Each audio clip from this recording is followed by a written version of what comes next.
Alright everyone, welcome and happy Valentine's Day. Before I get started, I want to just share with you a little Valentine's treat. And a reminder that scorpions need love too. So this is an animation I did a couple years ago. Of course, YouTube, thanks for the terrible compression, but you know, just having some fun with some scorpions. And some goofy ass puns. So,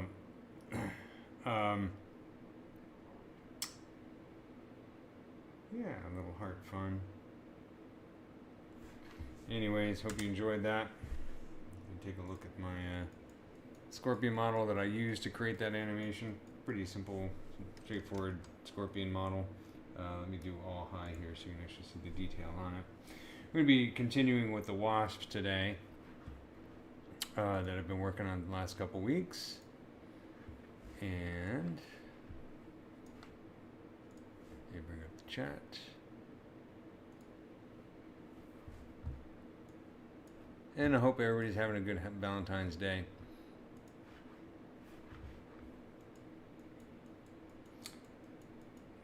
There you go, a little scorpion love.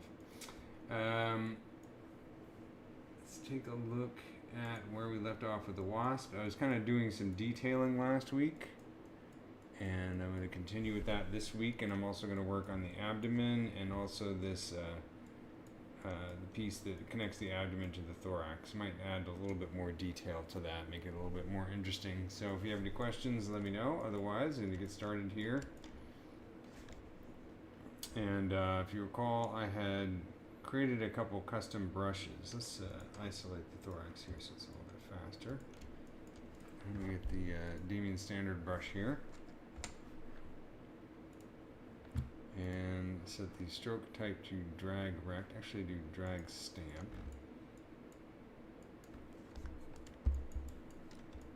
Alright. Well, there goes ZBrush. Sorry about that.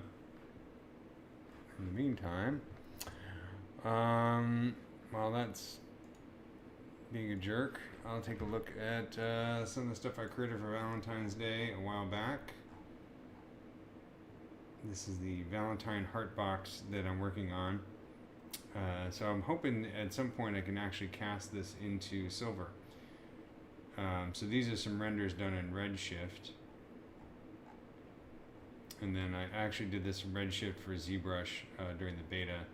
So this is all rendered within ZBrush, which is kind of cool that you can do that. It's great for concept work. Okay. Let's see if I can just get this to die on me, finally.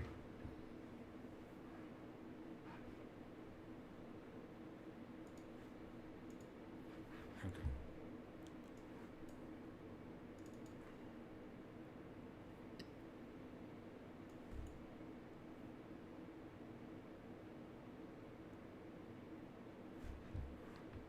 Yeah.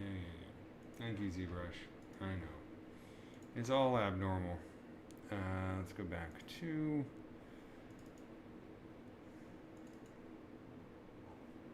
Alright, let's load this one up again and hope for the best.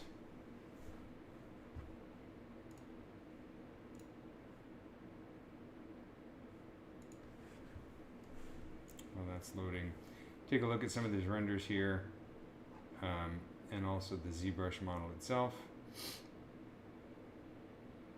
On the inside, of course, I created a sort of a fossil version of the sea scorpions, the original scorpions that ruled the earth for so long. You can see some close-up details. I got little hearts on here. And then did some various other renders. This is Redshift for Maya.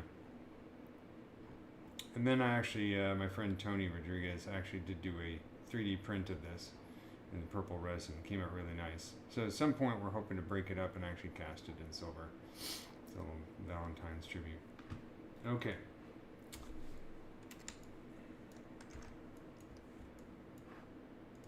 There we go. Thorax. And try again with the Damien standard brush. And set this to drag stamp. Increase the intensity.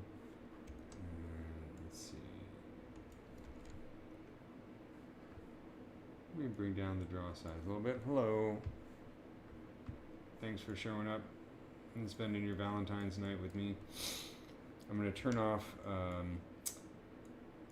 symmetry just so I can go in here and do some asymmetrical pitting here. So this kind of typical pitting that you'll see in a wasp exoskeleton, where the hairs might come out. It's kind of a cool detail that I enjoy putting on a lot of my insect models. Bring down the intensity just a little bit so it matches what I was doing last week.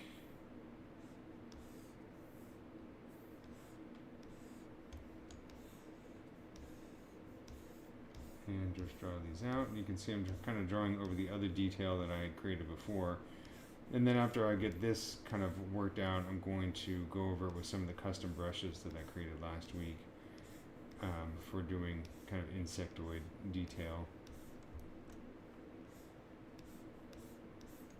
If you take a look at some of my reference here, you kind of get the idea of, there's different styles of pitting. I mean, this one has got obviously a lot more and more of it here on the head, and you can see this style right here on the face. It's kind of a similar kind of thing I'm going for, these little dots and divots in here. They really bring a lot of life to and character to the insect, especially when you combine it with the hair on top. So some cool inspiration here. So that's kind of what I'm going for when I'm doing this. And usually it takes a few passes and a few layers of getting this and playing with it and kind of layering different levels of detail on top of each other until it starts to really look like insectoid exoskeleton.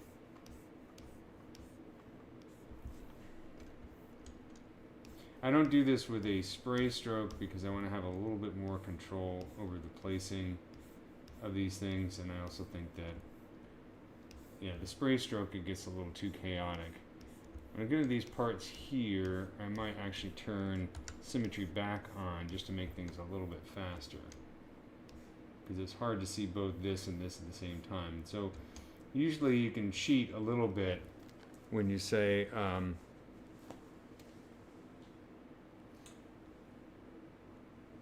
you can cheat a little bit with symmetry if the middle area is asymmetrical, and then here on the outskirts you have symmetry on. It's a little less obvious that symmetry is on, and so you can use that as a huge time saver.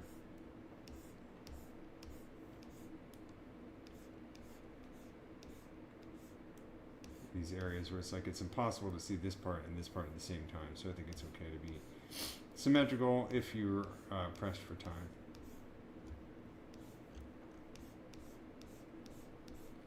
And sometimes, well, depending on where you're doing it or the type of insect, you'll see sometimes these pits will actually kind of form lines in a way, maybe not perfectly straight lines, but sort of crooked lines that can add a lot of character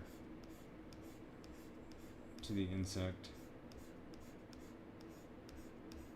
So it's not quite random, it's more stochastic. So that's the word for the day, stochastic. And a few more of these right here, and down here. Okay, I'm going to turn symmetry off. Very quickly kind of go through this in the center.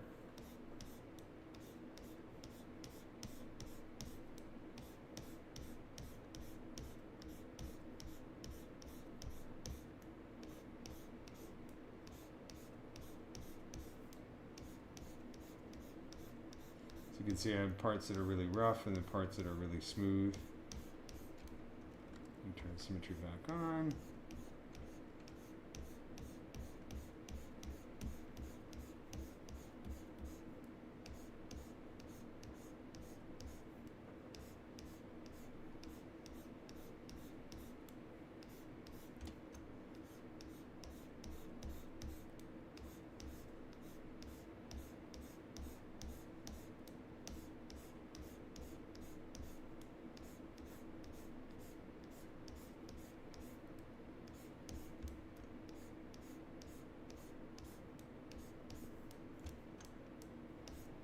here.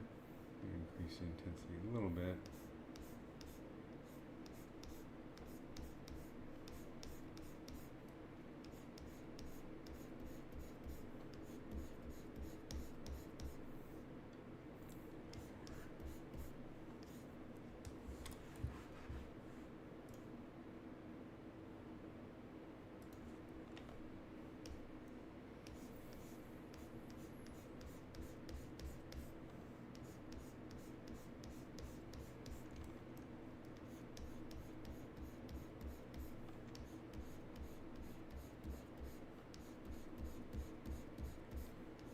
I kind of like that pattern. I think that looks pretty good.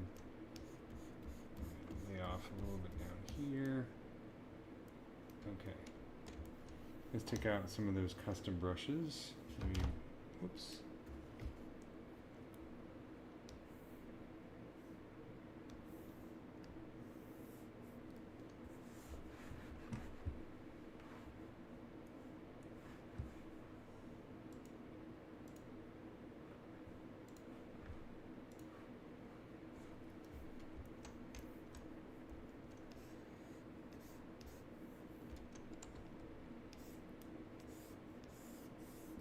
Kind of a cool detail right there. Let's see how the first one looks and second one looks.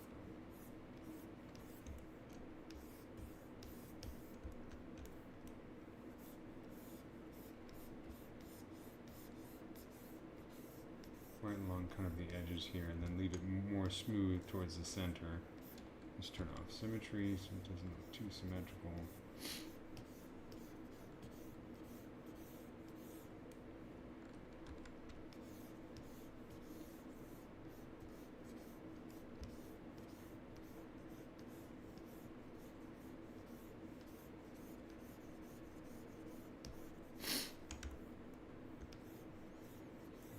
Here along these edges. I think that looks kind of cool. And the way I created these brushes, if you saw last week, I basically sculpted some detail on a sphere and then used the mesh extract brushes to kind of extract that detail and turn it into a brush that where it captures the alpha based on that sculpted detail. This is a really nice way and really quick way to make custom brushes, especially if you want to kind of recreate detail in different parts of the insect, which is what it's perfect for. So here, I'm going to make it look like there's kind of wear and tear on the edges here where these different plates meet.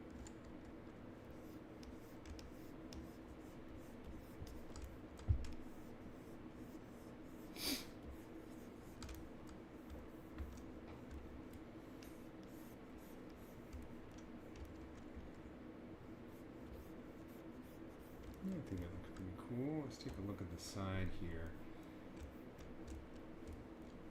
And these parts of the thorax. So I'm holding the Alt key here to dig in. And maybe a little bit of smoothing as well. Looks kind of cool. Let's play with that other brush a little bit.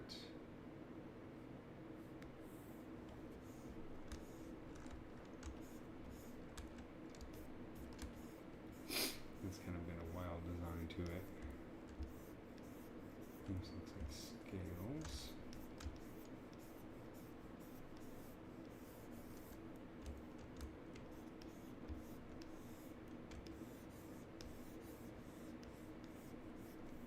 I kind of like the other one better. Yeah, it looks nice.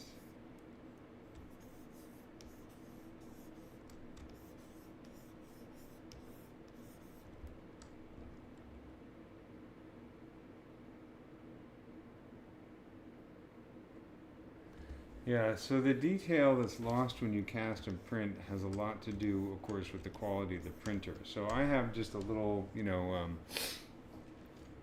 do you call it, Formlabs 3 printer, which I use for testing. But when I get them cast at Rio Grande, they have a SolidScape, which is a much higher quality printer. So that's going to make a huge difference. It also depends on who does the finishing on it. That's not something that I personally do. There's a really great blog, or sorry, a great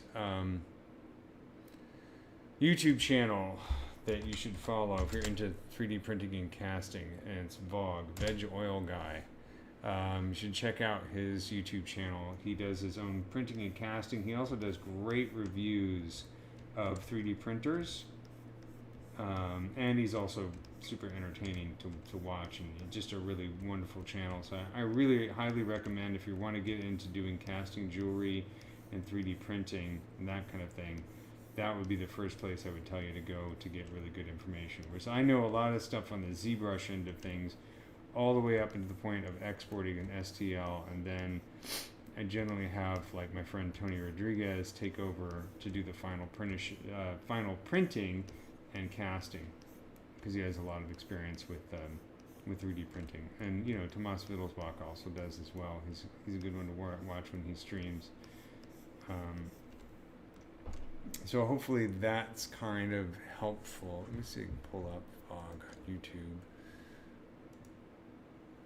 because he's definitely worth a shout out. Vogman. Check out Vogman. Really the best in terms of 3D printing information and casting and all that kind of stuff. Vogman. Check him out. I will say, I mean, I'm pretty happy with the results I've gotten from Rio Grande. You know, there is, of course, a lot of detail. You know, preparing it for taking a model and turning it into a solid, watertight model is going to lose some detail. And generally speaking, I usually decimate it down to about 1,000,000 points. My target is usually around 1,000,000, because you don't want it to be too heavy in terms of geometry, because the last thing you want is for the printing software to crash while it's in the middle of a 3D print. So you want to keep it kind of reasonable. So I usually decimate down to 1,000,000 points or so, and that's, you know, loses some detail. But then what you can do is you can actually go in with a sculptress mode in several brushes and just touch up some areas and add detail there. Especially if you use the history brush with sculptress mode on at the same time. That way, you know, if you store a history point and then decimate the model and then turn on sculptress mode and use the history recall brush, it's a great way to kind of bring back detail in those areas of the print that's going to be most noticeable. I don't know if that answers your question, but hopefully it gives you some idea. I mean, I started doing the 3D printing, the jewelry thing during COVID lockdown. That was my big hobby and career change kind of thing. And I really learned a lot, not just about jewelry making, but also in terms of just working in ZBrush, different ways of sculpting, which I picked up from Tomas Wittelsbach, you know, sort of his techniques, and sort of the idea of using smoothness and roughness as ways to highlight parts of the model. You know, smooth areas are going to reflect more, so they're going to be shinier, so they're going to be brighter, and areas that have more detail are going to grab more of that patina and also the shadow, and so they're going to appear darker. So I think it's a really cool way to work and think in that way, as opposed to, because I'm used to thinking in terms of just, you know, color and rendering and shading and all that kind of stuff, and materials. So it's a neat way to kind of change your perspective on sculpting in ZBrush.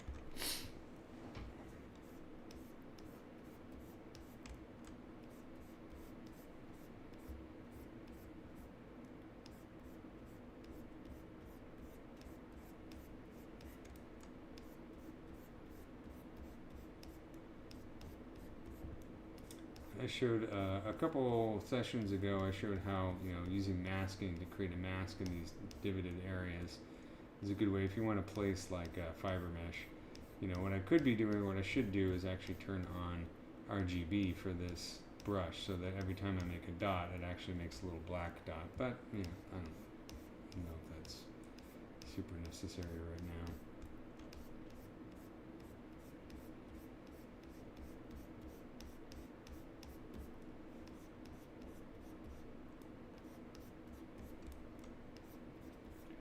Looking more and more insecty right here and there right now.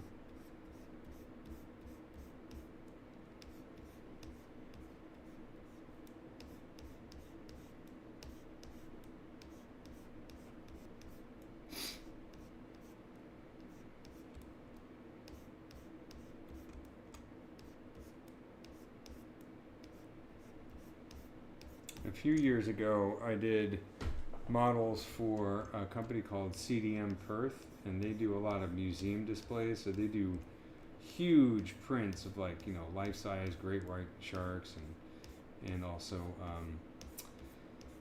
you know, dinosaurs and monsters for all kinds of different venues. They were doing one for a museum in Australia where they were taking scan data of various arthropods, Australian arthropods. So these would be insects, but also some arachnids, some really creepy, crazy schizoid, whatever you call them, schizometa. I can't say it right now, but really wild arachnids. And so I did a number of models based on that scan data and also scientific illustrations, and then I had to set them up for printing. They had a really high quality printing, and they also printed in a translucent material. So it ended up looking really cool. Let's see if we can find it on my website real quick, because it's worth taking a look at. I didn't have to handle the printing on it, which is nice, because they were difficult models to print. But this is my portfolio. But if we go down here to some of these guys,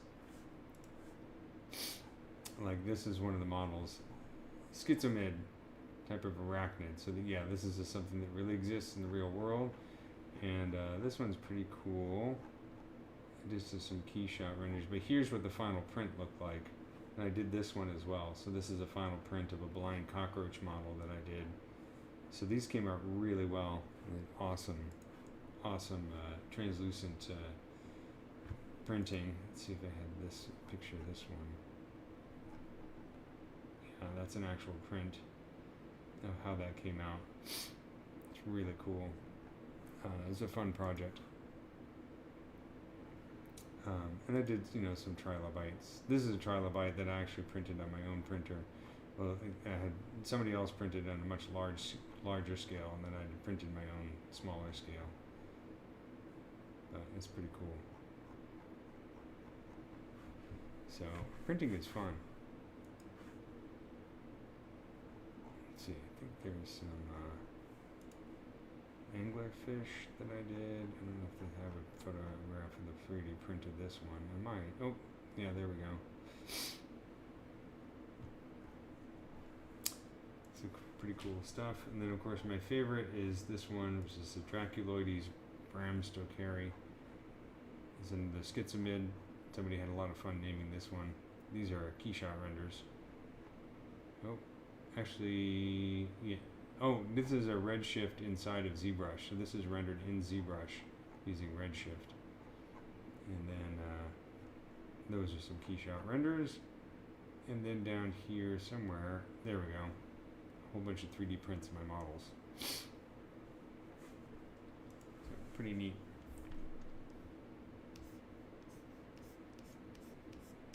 Someday I hope to get even a higher quality printer and do some larger scale stuff with even more detail. There's another artist that I follow. I believe he's in Wales. He goes by the name Big Red Moth, and that guy is always printing out amazing sort of insect-inspired creatures that he designs and stuff. Just really cool stuff. Unbelievably prolific. I wish I had the time to be constantly printing stuff like that as well.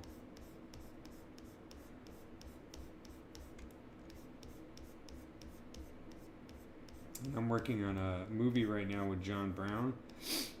He actually has me starring in the movie, which is hysterical because I'm not an actor. But it's kind of like a cyberpunk movie, and we're also doing a lot of 3D prints of like robot arms. So Ian Robinson is actually working on some of the prints as well. He did his live stream earlier today. He actually also stars in the movie too. Spoiler alert. It's going to be a fun movie. It's called Black Rose, and John Brown's been working on it for the past year. Sort of a passion project based on one of his sculpts. So you should follow Sculptor Dude on Instagram, and he's posting video clips from the movie as he makes it. So you could see me running around the streets of LA in a cyberpunk outfit. And then, sorry for all the sniffles there. It's kind of fun.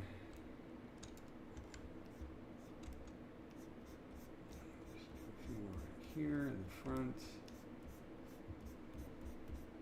Of course, this part is going to be hard to see, so I'm going to kind of quickly. And then I want to move on. Really want to get to doing the abdomen tonight, and then the space between the abdomen and the thorax. I think it's the petiole. Ants, it's called the petiole. I'm not sure if it's called the same thing in the wasp.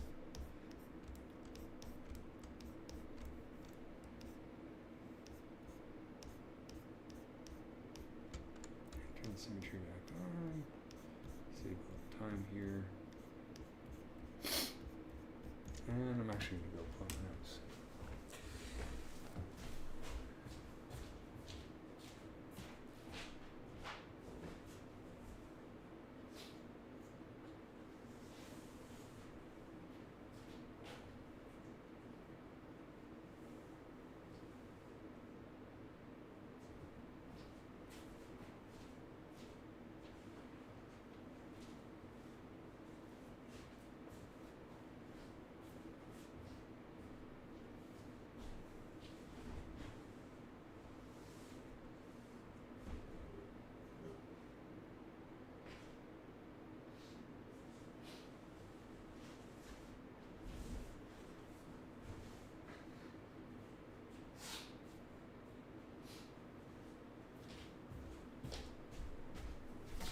Alrighty, I'm back. Sorry about that.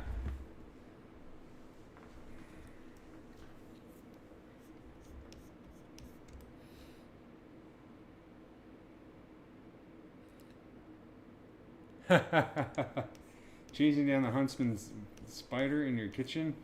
Don't you guys have an issue where they hide underneath the little visor in your car and people like lower the visor and the huntsman drops down in their lap while they're driving? I've heard that story. I don't know if that's true. You guys have some wonderful, wonderful animals in Australia. God bless you all. You're just so lucky. Singapore is a place I'd love to go and check out the insects there. That's where Nikki Bay is, one of my favorite photographers. I was talking about him last week.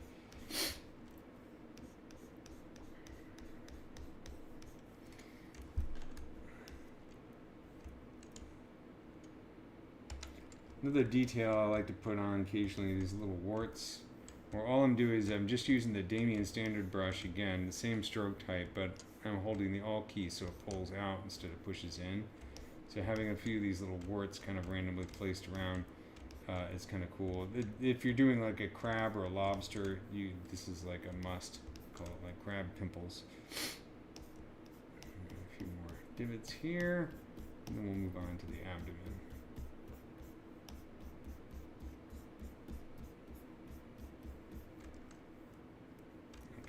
That's the thorax. Let's save next. Have a sip of beer.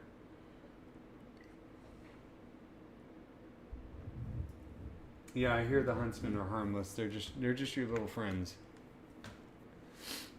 There's a Brazilian spider that will chase you down and terrify you that is not harmless from what I hear. I forget what that's called. But it just looks like a running mouth of horror. Like something that Lovecraft dreamed of.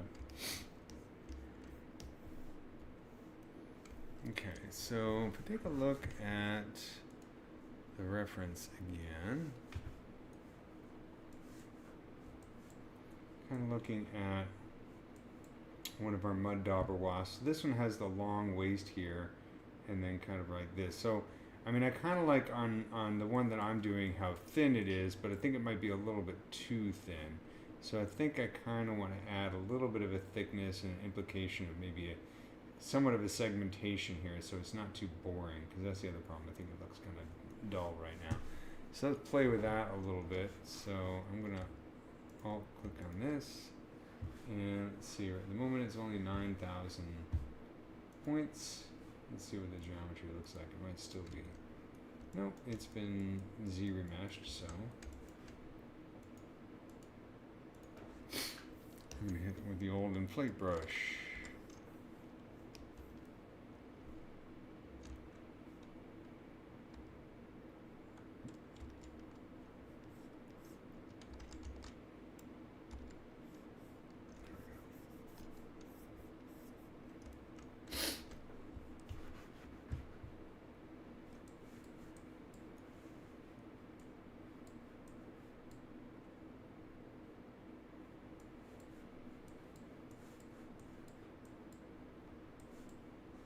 just looking at my reference here.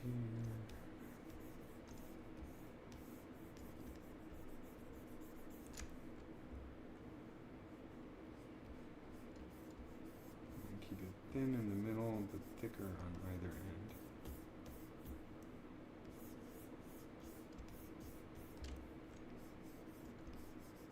Like this.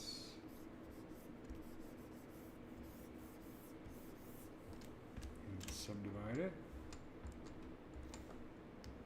Give it to, well, 2 million is about, yeah, 600,000 is fine. And I'm going to get out the SK cloth brush.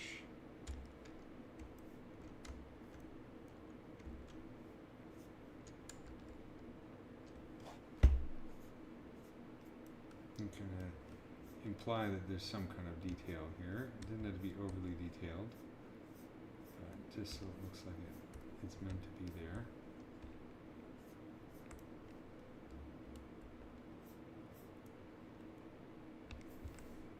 Transparency around here.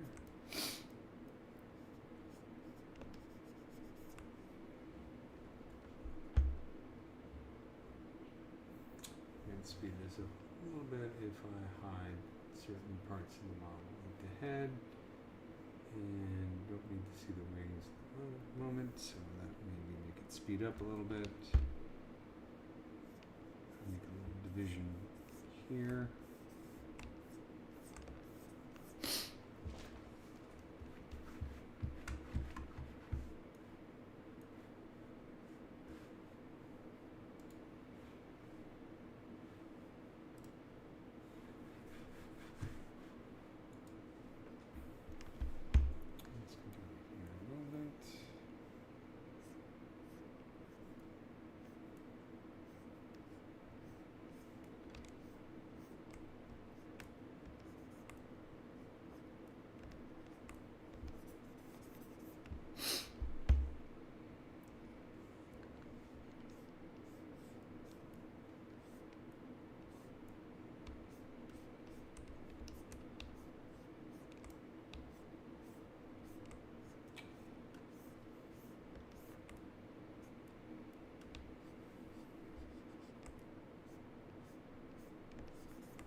Clay tubes brush, GW clay tubes.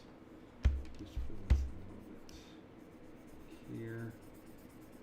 And bring down the Z intensity to about 4.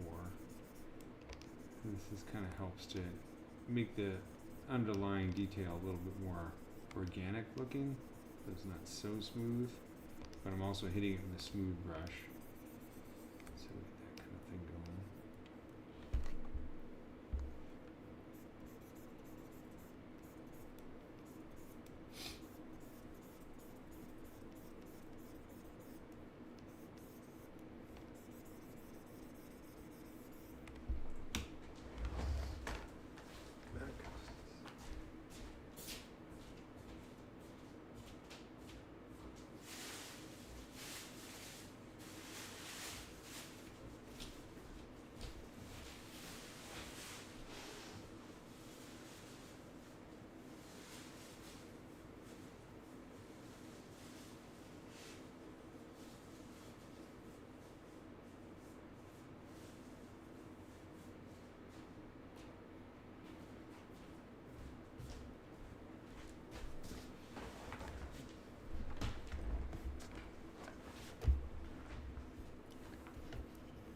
Seismic event there. Okay.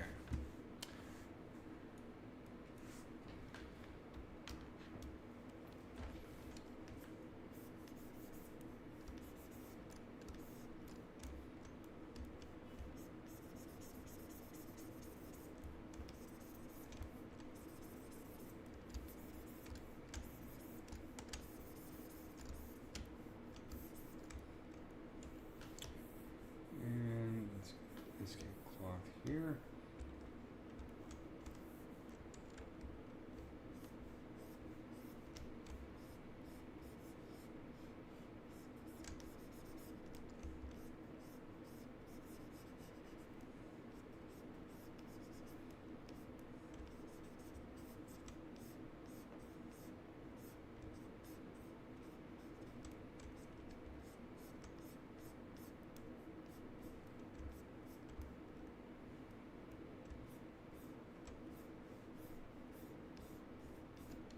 Alright, we subdivide it again. And let's hit it with just a little bit of detailing. Some of that insect noise brush. Just a little bit.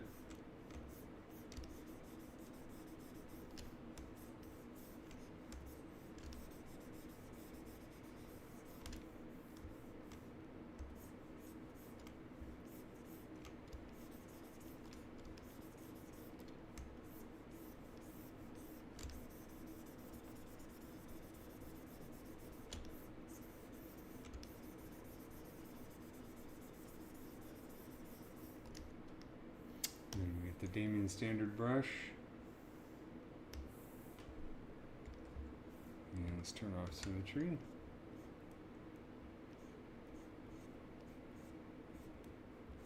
Might not cover it completely. I might just have just a few bits here and there. Oops, that's too much.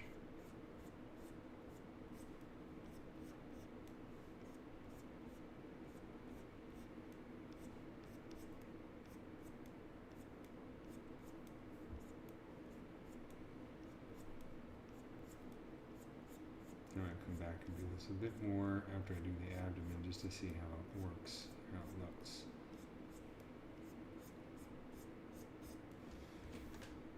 I'm going to go into the geometry and do clay polish and then invert the mask that's left behind by the clay polish. Get out the inflate brush and just do a kind of a quick inflate here and smooth, kind of just to use that mask that the clay polish leaves behind to kind of bring out some of this detail. Just a little bit.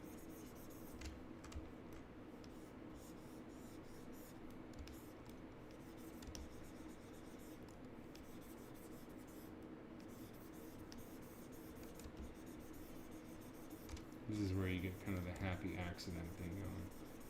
Not crazy about that, but I can fix that real quick. This looks cool.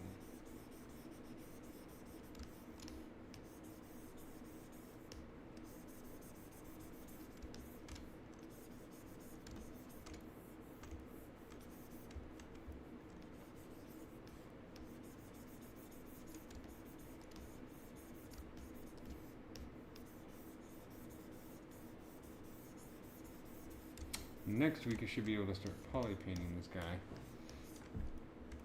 which is one of my favorite parts. Okay, let's save next on this.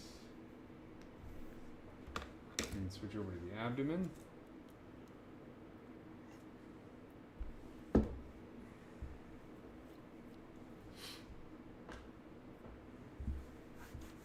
The abdomen is made up of different polygroups. So I'm going to take my mask by polygroup slider, turn it up to 100. You can find this slider under brush, auto masking, mask by polygroups, which means that as I'm drawing on here, you know, the stroke won't go from one polygroup to the next, right? So if I take like SK cloth and I started to draw a line right here, it stops right there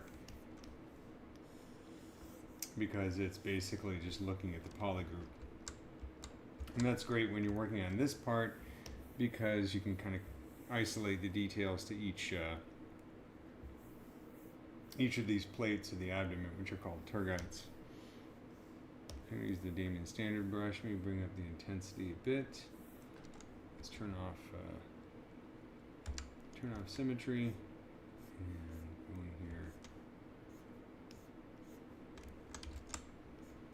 I want to kind of keep the spacing regular between this, because this is, the abdomen is often, well, at least on ants, this is where you're going to have a lot of the hairs.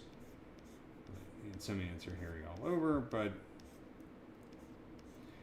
this is where the pheromones are often released for ants, and the pheromones are an important signal, letting the ant know that it's a nest mate from the same nest as opposed to from a different nest. So you'll see ants, if you watch them interacting as they go on their little ant trails, a lot of times when the ants pass each other, they'll rub the antenna over the abdomen just to, it's like checking an ID, basically detecting the pheromones and making sure that the ant that they encounter is from the same nest. So it's kind of a cool little behavior. But it goes to show there's a lot going on in the abdomen in terms of the pheromones it's releasing and the hairs on it and so on.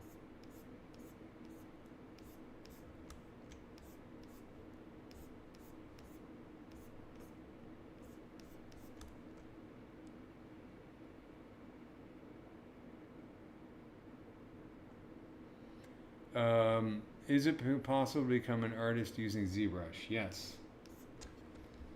How's that for an answer? I mean, that's what I do for a living. I've made my living for the past 20 years as a ZBrush artist. So, definitely. Now, going forward in the future, is that going to be true? I don't know. Doesn't matter. Hard to say because technology is changing. Everybody knows that AI is changing everything, but AI is changing everything about every single industry, from real estate to finance to military to art to every single thing you can possibly think of. So can't really say what's going to happen with AI or where the technology is going. But at the moment, I would say that yes, I make a living and I am an artist using ZBrush.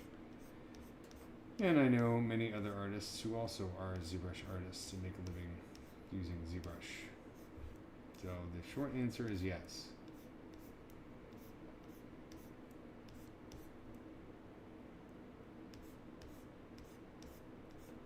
The long answer is yes, but you got to practice a lot. And you got to learn more tools than just ZBrush. Probably a good idea to learn Blender as well.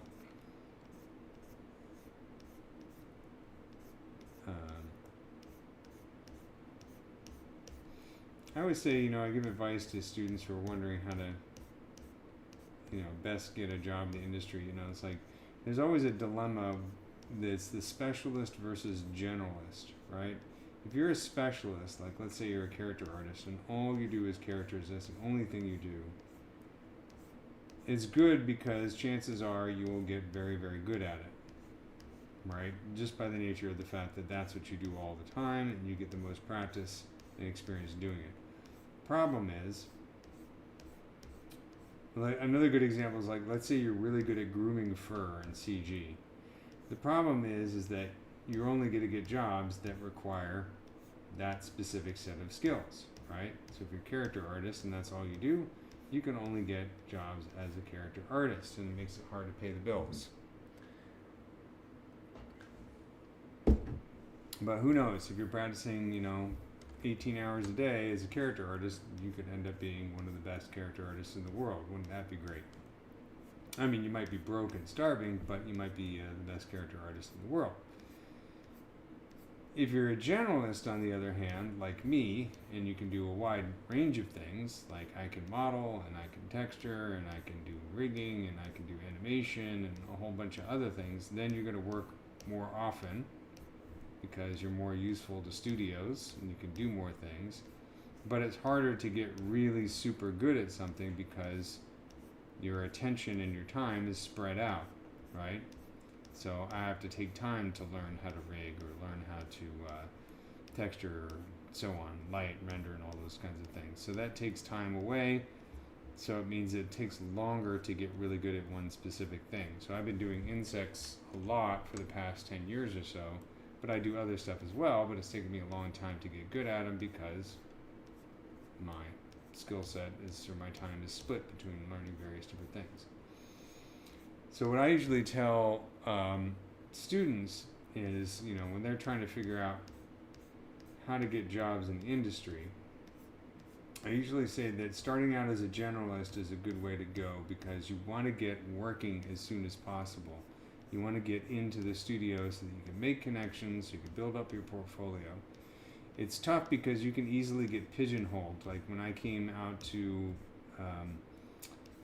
Hollywood back in 2005, the first jobs I got were in motion graphics. I'm not a motion graphics guy, and I'm not even particularly fond of doing motion graphics, but that's where the work was. And so for a long time, I kind of had to struggle to get out of motion graphics work. Now there's some stuff I still enjoy doing, like title work, which is fun, but I'm still doing more modeling and animation than motion graphics. Alright, so you have to be careful if you can get pigeonholed really quickly.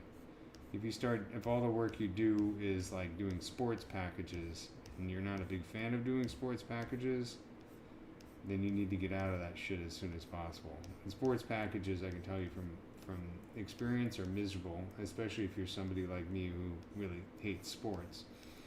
I had to get out of that scene as fast as I possibly could.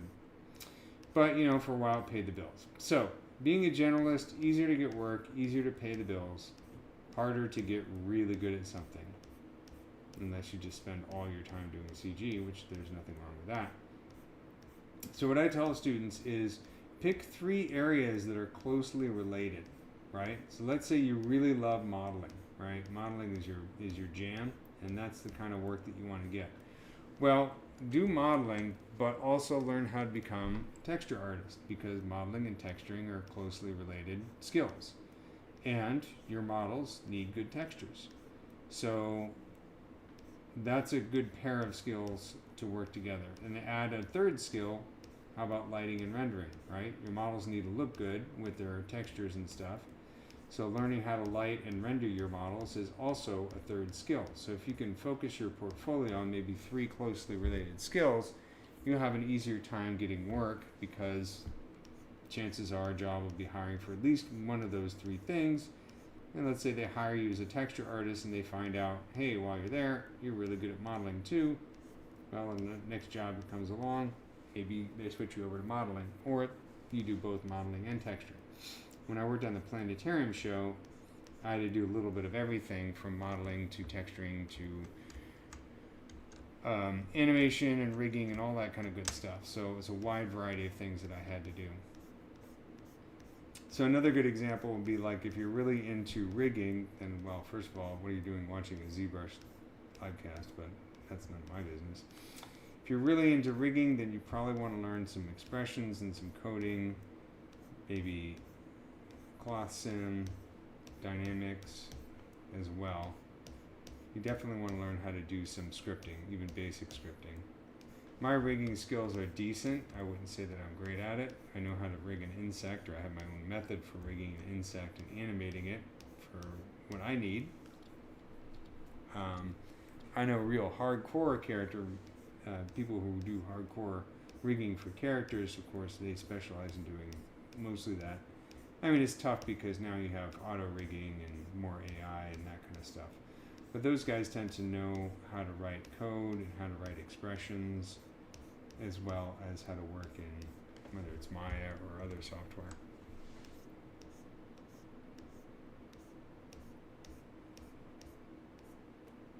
Never hurts to learn how to do rendering and lighting, and it's a lot easier than it used to be. I used to have to light and render stuff in Mental Ray, actually even Maya software, and that was not fun. Nowadays with Redshift and even Unreal and other programs, it's much easier than it used to be, and much more fun too. I always like rendering because it's just so delightful to see your creations.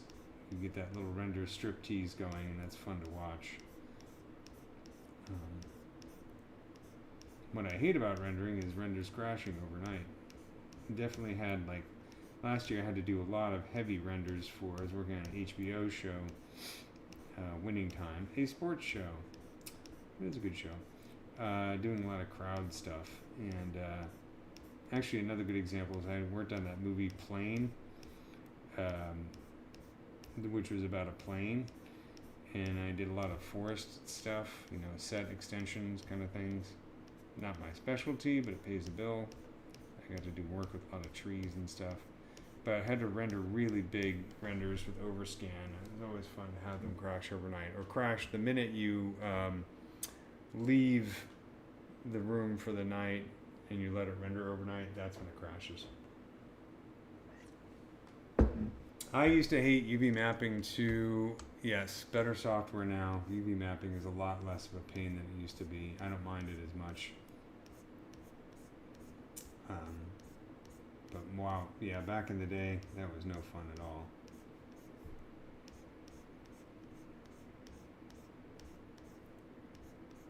A long time ago, I even made some characters starting out with NURBS patches and converting them into polygons, making curves for the areas around the lips and the eyes, and then lofting between those curves and converting that into polygons. That's no fun. And there was an old video series by Alex Alvarez for the original Gnomon workshop, yay Gnomon, where he did texturing on a creature that was created in NURBS, and that he did an awesome job, but I tried to follow along and it nearly broke me as a person. It was just so difficult to get those things to look nice, especially along the seams. He's able to do it, but I don't know how they did it for actual production.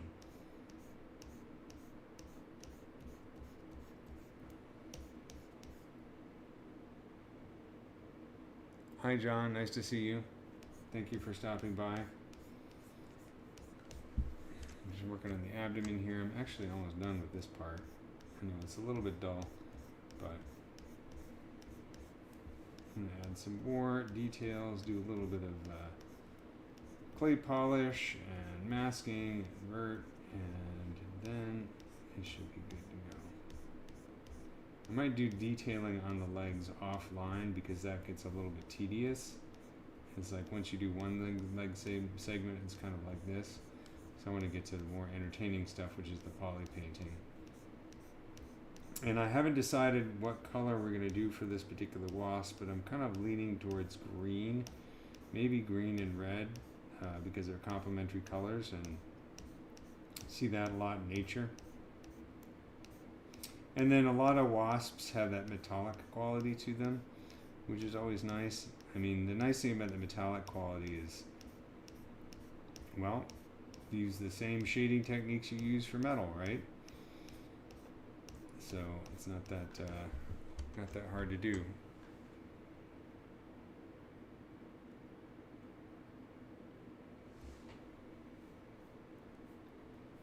Yeah, the industry is a bit slow right now, so we're all kind of on the job hunt. It's kind of irritating, but the industry has its ups and downs. It's gotta learn to roll with it. It's like I said last week, you should always have a bit of savings stashed away for when things get slow. But I will say that in the past few weeks in my neighborhood here, I'm in Los Angeles and I live in Eagle Rock, and I've seen at least 3 major film shoots in my neighborhood in the past week and a half, which is great news because that means that production is back into full swing. It takes a little bit of a lag time because unless you're doing like animatics and storyboarding and that kind of stuff, there's some lag time before they actually get into the CG aspect of it. But at least it means that, you know, the strike is definitely over and work is coming back. And I'm looking forward to doing some more work again soon.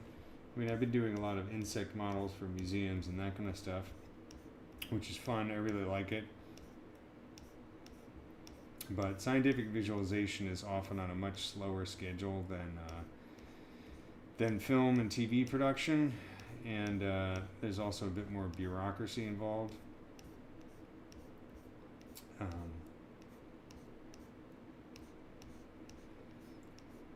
In some ways, like doing scientific visualization is like almost the exact opposite of doing TV and film production, because TV and film production, the schedules are intense, and as you guys know, and you have crunch time and everybody's freaking out all the time about things getting done, whereas sometimes a scientific visualization, I'm just like, how do you guys ever get anything done? They just move at a glacial pace. That kind of drives me crazy, but it also means that it's not quite as stressful as doing like TV and film production for games or things like that. So it's kind of a trade-off.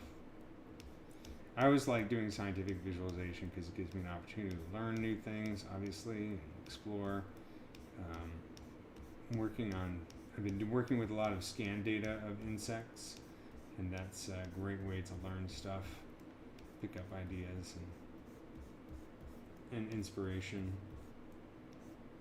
Doing a lot of flies lately. Flies, there are lots of species of flies. Everybody just thinks of house flies, but there's a lot of flies out there. And there are actually some flies that are very pretty. There's even some flies that don't have wings, which means that they don't fly. So why they flies? Beats me.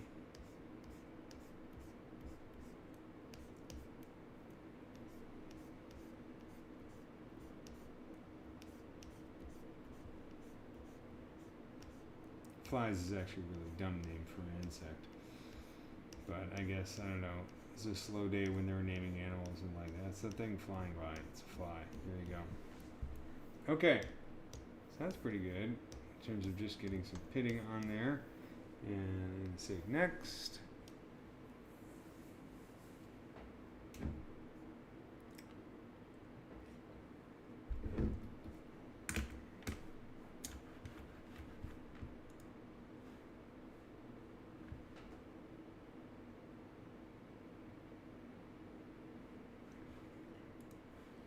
Yeah, I have an orchid bee model that I did a while back.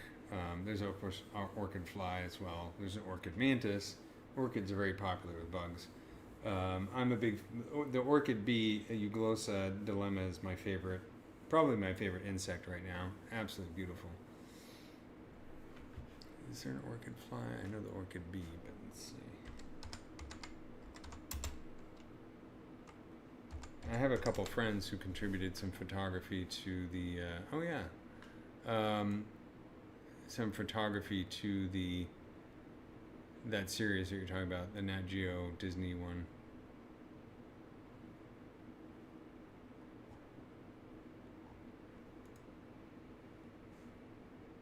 There's a fly orchid, but is there an orchid fly?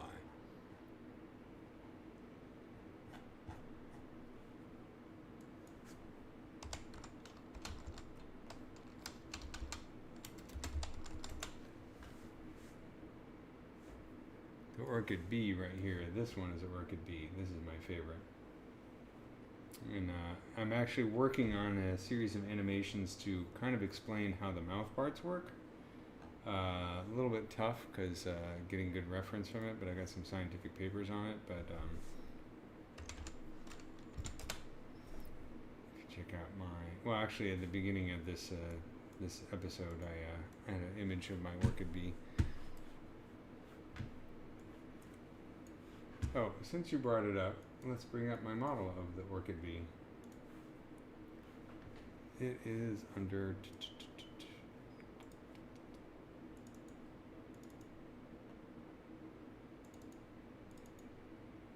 Hexapoda, Insecta, Hymenoptera, Euglossa dilemma. I actually did a ring based on an orchid bee as well. It's one of my favorite rings.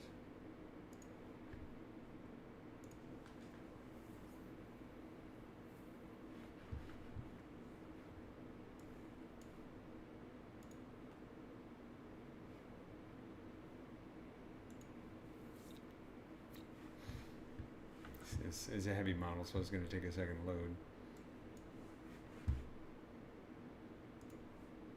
And turn off solo, turn off transparency. So this is my model so far. Let's switch over to a white shader. And then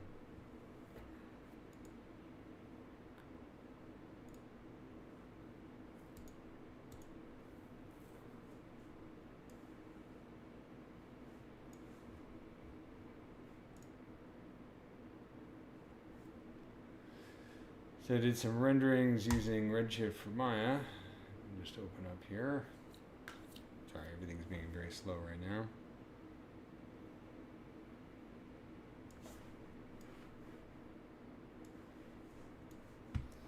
So yeah, so these are rendered in Redshift for Maya, and the hair was done with Yeti. But I really like how it came out.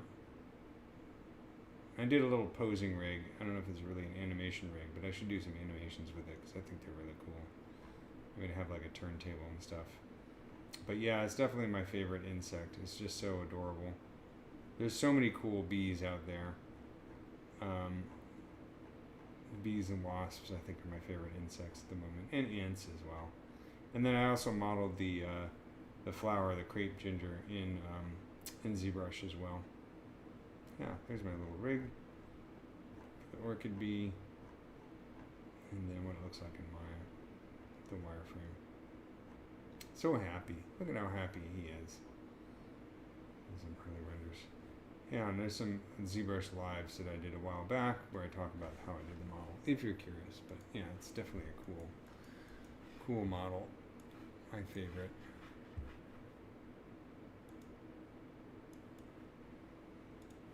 Okay, let's go back to this guy.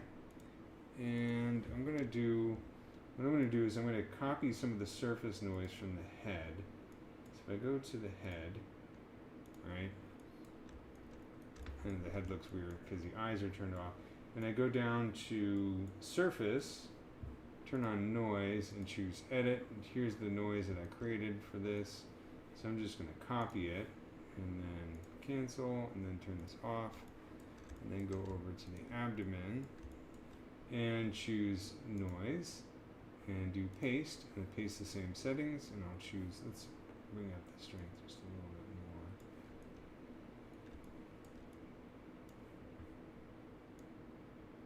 It's too much, maybe something like this.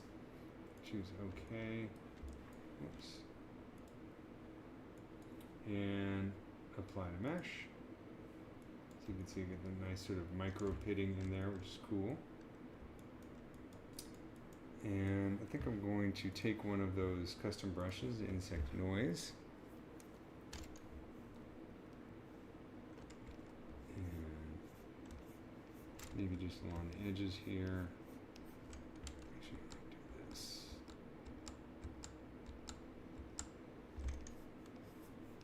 Yeah, I like that better. Not everywhere, just here and there, especially along the edges here.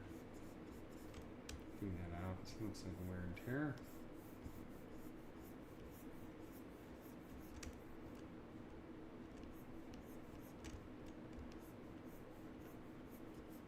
And a little surface poking through there. I gotta fix that.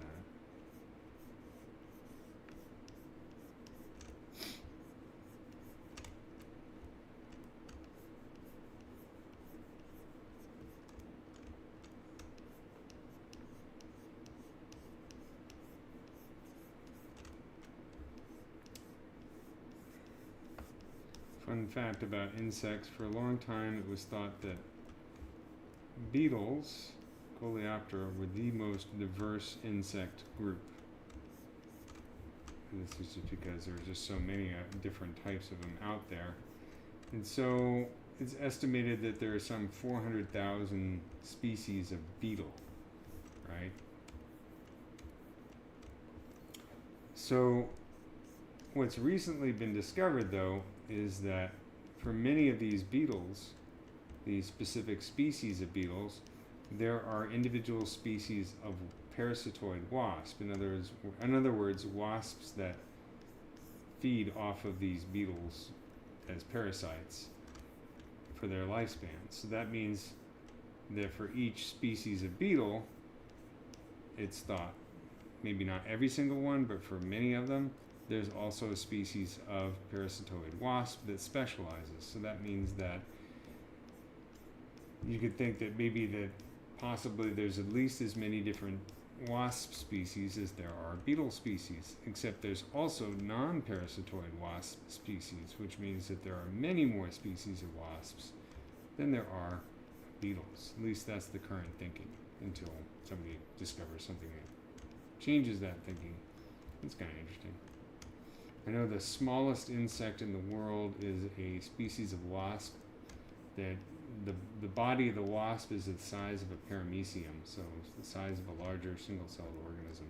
But it still has like wings and stuff. It's crazy how small it is.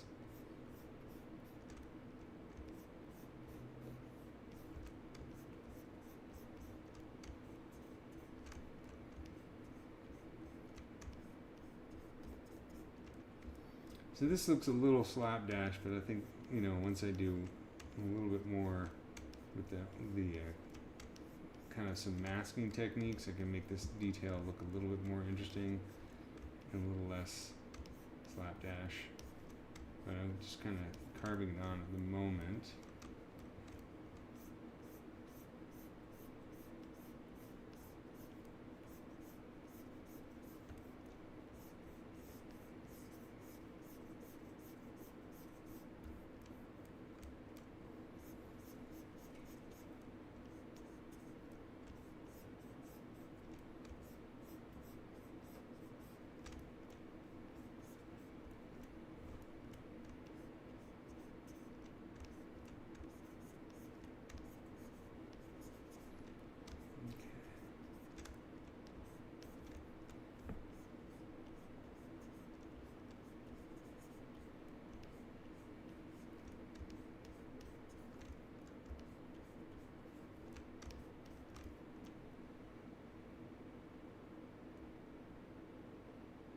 So this is a custom brush, and if you watched the live stream from last week, I created this by sculpting some kind of details onto a sphere and then using the mesh extract brush to kind of grab them.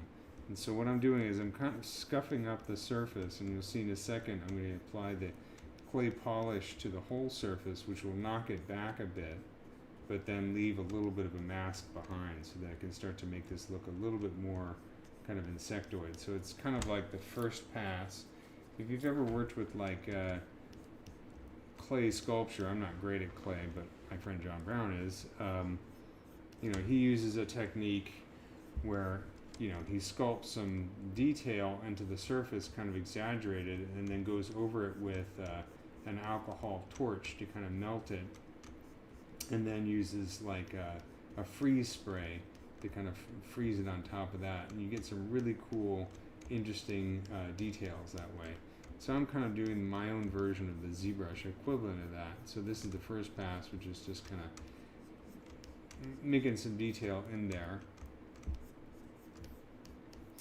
And then what I'm going to do is I'm going to go up to here to geometry and hit clay polish. It takes a few seconds, but you can see how it kind of knocked it back. And then there's a little bit of a mask left on there. If I switch over to flat color, you can see that mask. All right, these little gray areas. So I'm going to invert that mask and then hide it, Control H to hide it, and then just go over with the inflate brush. And you can see as I inflate and then smooth, you can see how it's making much more kind of insectoid kind of design based all on that. The combination of all those different things that I did, you know, the surface noise, the scuff marks, the divots, and all that kind of stuff, ends up getting this kind of cool looking, more natural. I mean, it sort of works. Let's see if I can get it looking the way I want to.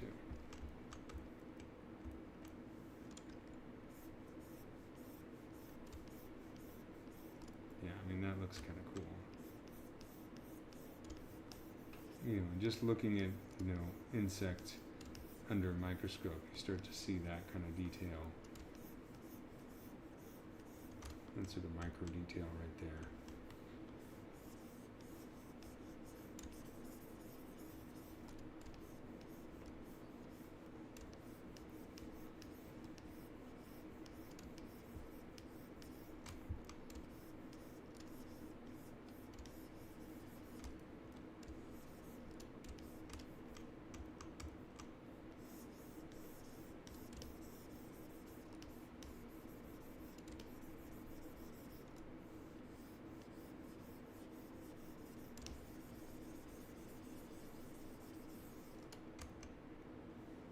I think that looks really neat.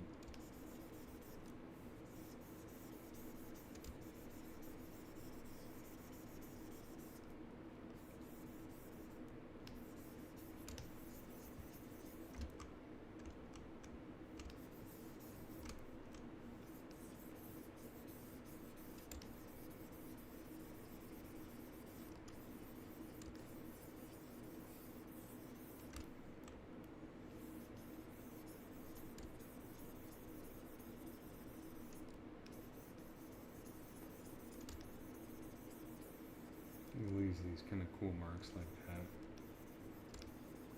You could do this, you know, many times over on the same part of the model.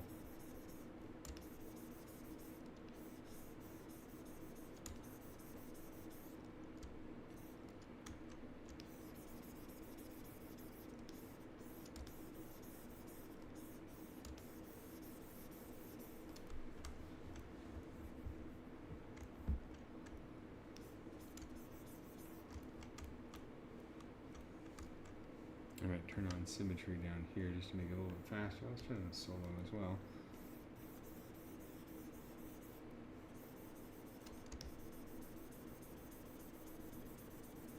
So I'm leaving some parts untouched so that it's not the same detail over the entire model, because that looks boring. And then some parts are a little bit more exaggerated than others.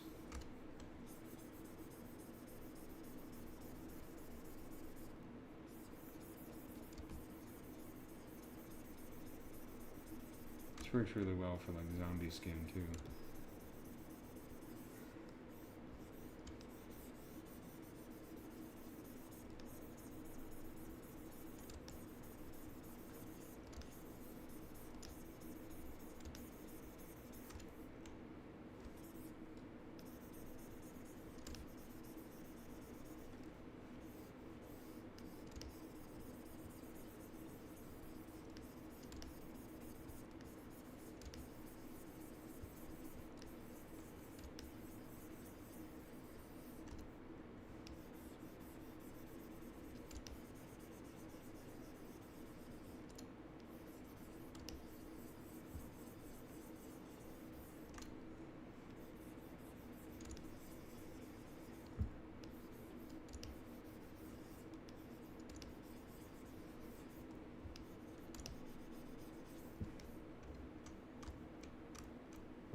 Yeah, actually, if you watch, I don't know if it's still on the Gnomon Workshop. Hold on a second, let me see. If you watch John Brown's Femme Fatale series, actually helped him with that one, which is kind of fun. Let's see. Give a little plug. Shout out to John. Okay, a second.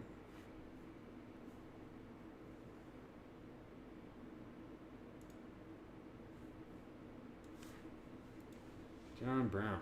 Nope. Yep, this one right here. So, this one was a fun one we did a few years ago. Great female anatomy lecture.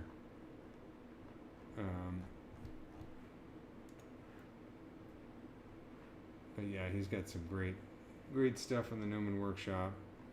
And then, of course, his live class is like something that I say everybody has to take if they go to Gnomon. It's really an amazing class. That's auto-saving. I will take an opportunity to swig a beer.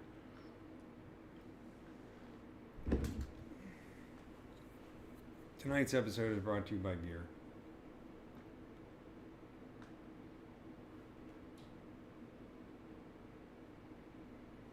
Okay.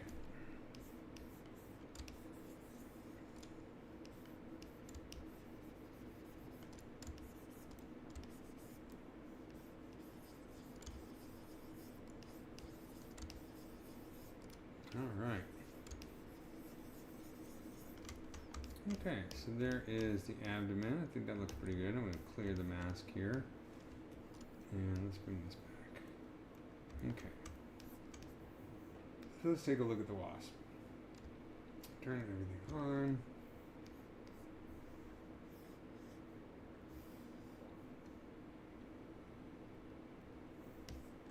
And that's where we're at now.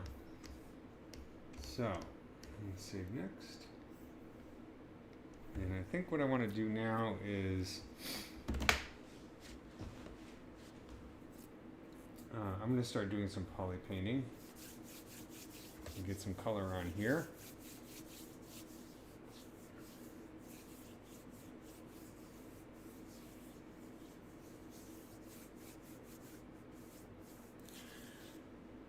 All right. So I'm going to set this to my white material, and I always like to start with the head. I'm going to turn off the fibers though. So there's my head and the mandibles. I see also some other fibers down here. Okay, let's turn that off. And think about what colors I want to use for this guy. Kind of demonic looking. Let's take a look at some of our reference here. Of course, my original reference was this one for the original concept, which is very red and dark brown. You can see we also have yellows and oranges. This is more of a not a metallic material, more of a subsurface material. So this one, reds and blacks. And then of course blacks, yellows, and oranges. But you know, wasps come in all sorts of colors. This one is like almost fuchsia and purple in parts and red.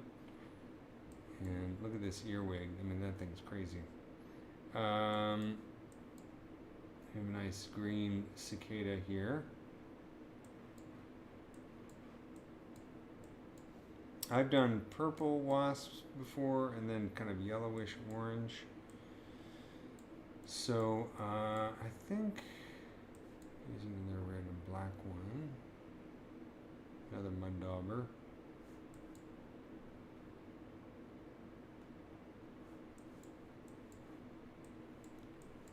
I think I'm feeling green right now. I'm feeling like I want to do a green wasp. Let's take a look online, see if we can find some cool pictures of green wasps.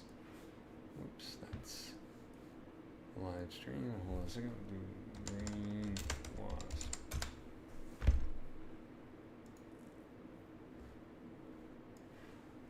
Definitely a lot of choices here, a lot of metallic ones. This is kind of cool with the green and rainbow on the abdomen. Let's throw these here into pure ref. Cuckoo wasp, I've seen those before. Taking a few pictures of those. This one's crazy. Look at the antenna on that. How's that even a wasp? Like I said, wasps are incredibly diverse. You think you know them and you don't.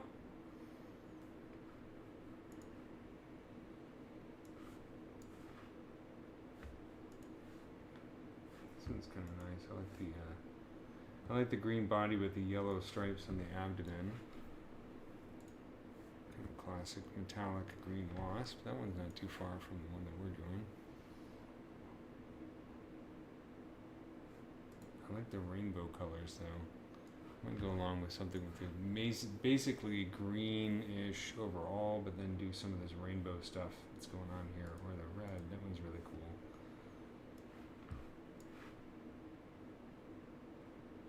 Of course, I've already done a green metallic orchid bee. Oh, there's a nice blue one.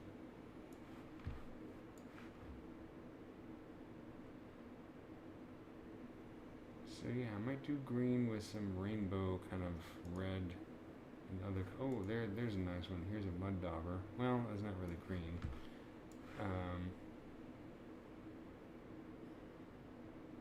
Yeah, I might do something along those lines. That's the great thing about poly painting. You just kind of start and go with it. But I think overall, I'm feeling the green.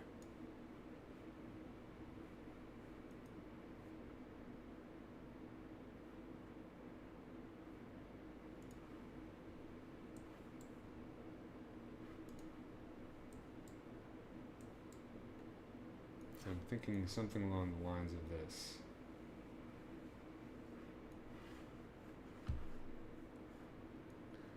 So some of that, you know, iridescence color, of course, is dependent on the angle of incidence when you're looking at the wasp itself. We can cheat it a little bit by painting some of the color into the poly paint, some of that variation, and then using a metallic shader.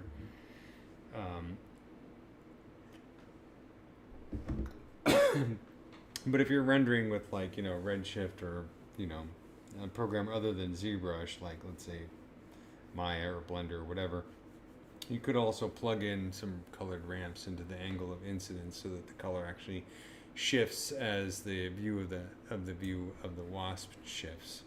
That would be, I think, a little bit more realistic. Just a thought. The only downside of doing the metallic thing is that you lose out on some of that juicy, wonderful subsurface translucency that insects have. So you can bring that into various parts, like say the mouth parts and the antenna and parts of the legs. In fact, you'll even see in some cases there'll be a shift between that metallic and then translucent kind of color in some bugs. And that can be achieved by creating a mask pass, like black and white colors that you would paint onto the surface, and then you plug into your shader to determine, you know, if it's a layered shader, where you're going to have the metallic parts and where you're going to have the more subsurfacey part. Here's a good example on this tiger beetle. We have a lot of metallic colors that transition into more translucent areas here. Here's another good example on a wasp. It has some metallic parts that kind of transition.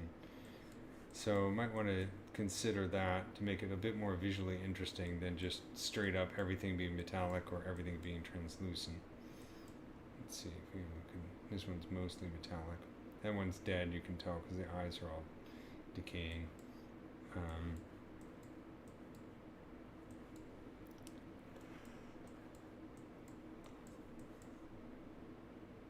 That one's not so metallic. It's a mantis. We'll play with it. Okay.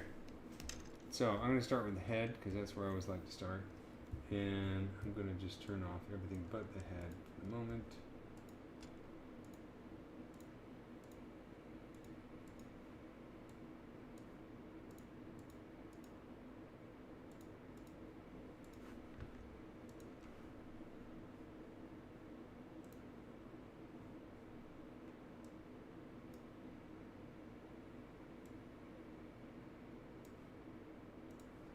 Okay.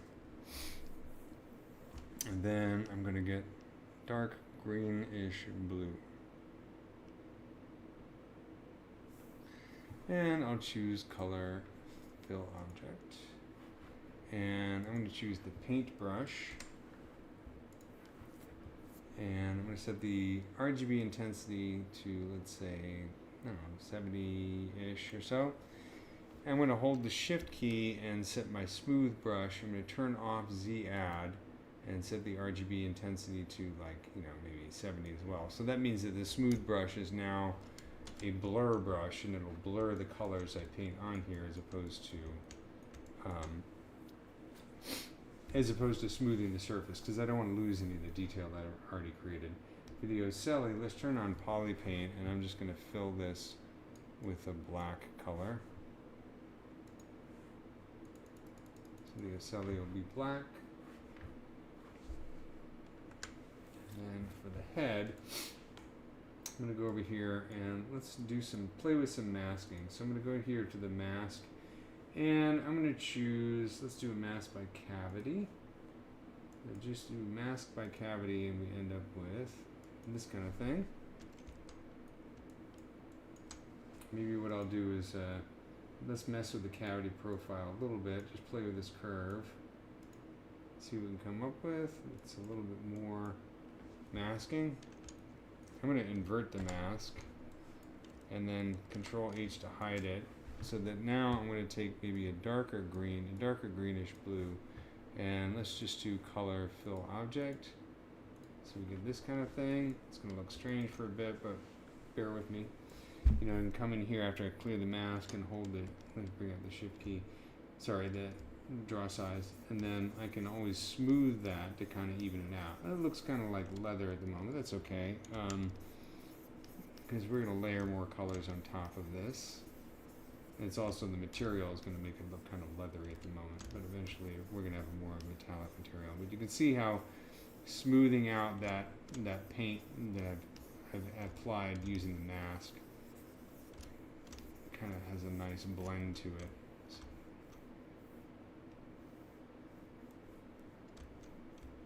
So what I'll usually do is the first pass in poly paint, I'm going to go in here and do this kind of thing where I'm going to play with masks and play with some of the sculpted detail that I've already created before I go ahead with a paintbrush and do layers on top of that.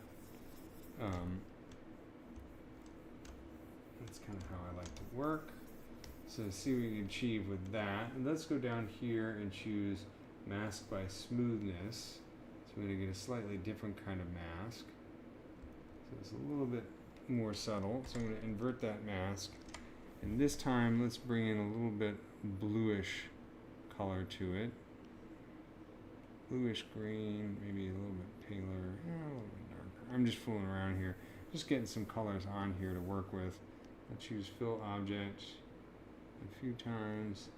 You can see getting some of that blue tint there in some areas, which just looks kind of cool.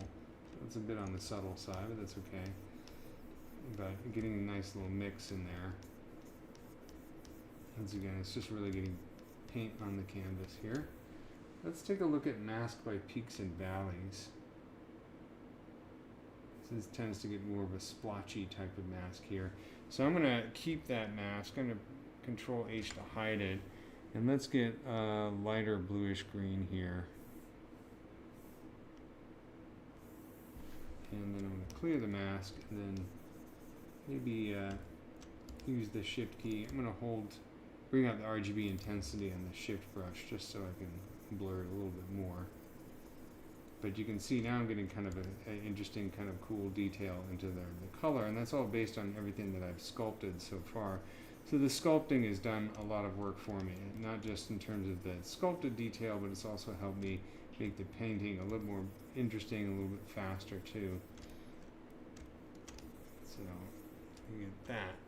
Now what I'm going to do is I'm going to take my paintbrush. I'm going to set the stroke type to color spray. I'm going to open up the stroke palette. I'm going to set the color slider, the color variation to 0, so that it's not randomizing the color as I paint on here. And let's go back to the green. Let's do, I don't know, something like maybe a yellowish green. And I'm going to get a alpha on here and lower the RGB intensity. Maybe start to color along here. I think I want to make this darker actually. And maybe slightly bluer.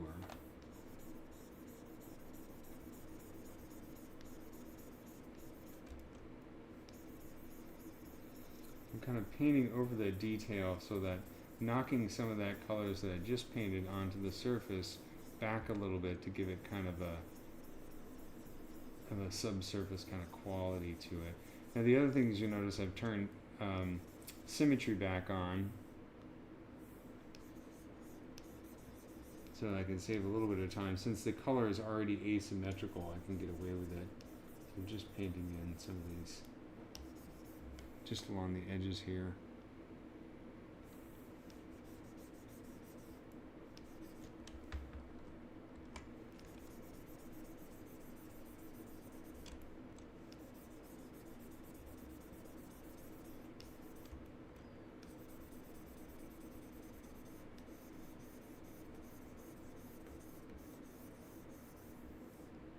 So maybe a deeper blue in here. There we go. And then holding the Shift key to kind of blend together the blues and greens, as the Pixies might say. The other thing I'm going to do is I'm going to, let's go to the eyes here.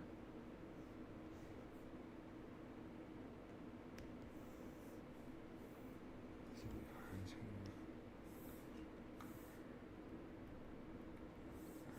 Eyes. Simply color and go back to this.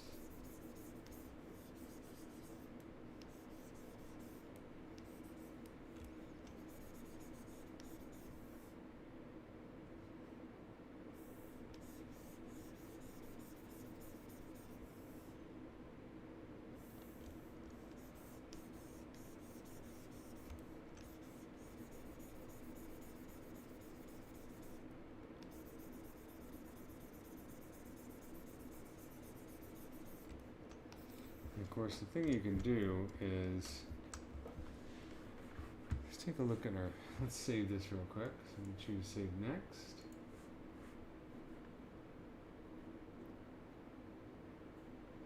And let's see if what happens when we throw a metallic material on here.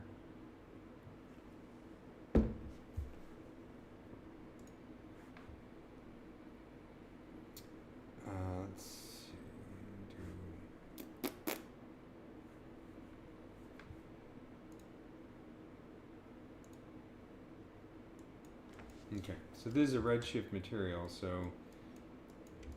it's going to show better if I actually render in redshift. So let's see what that looks like. But you can see how I'm getting that variation of color is coming through even on that with that poly paint. Let's do render. I'm going to go in here and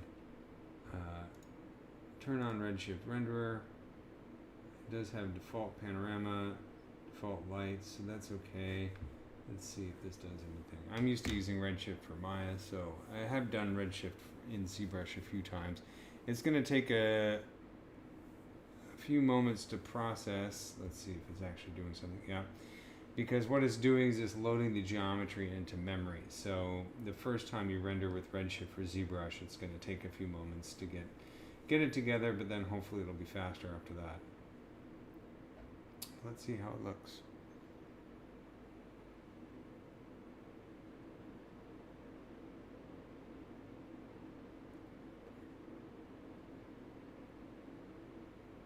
There we go. So yeah, it's kind of cool. We can kind of see the shift between the green and the blues on the surface. Also the reflection there, so it's kind of nice. This is why it's great to have Redshift built into ZBrush, because then you can really test things out and see how they're working as you go,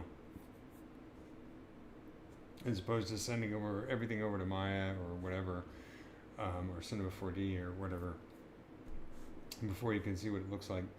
The other thing I'm going to do is I'm going to go to the document panel, set the range to 0, because that gradient really throws me off. I kind of can't stand that gradient, the background gradient. And I'll leave the background at gray. But let's snap out of this and go back to our white material, skin shade 4. So you can see that the color variation is going to be pretty subtle. So if we want to make it more obvious, we got to bring up the RGB intensity and lay it on in some of those areas a little bit more.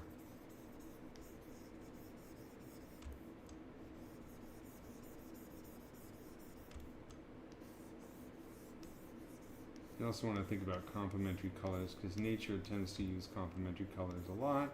So in that case, it would be the reds and oranges and that kind of thing. So that might be something we bring into the eyes or other parts. Any parts we want to draw attention to, or that we think the animal wants to draw attention to. So I'm going to turn off everything else and get here to a dark green, almost black. And start to just paint in these areas right here, along the borders.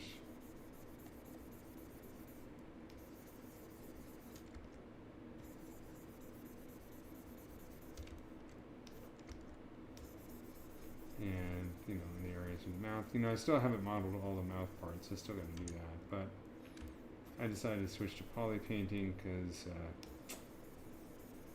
just to switch things up a little bit.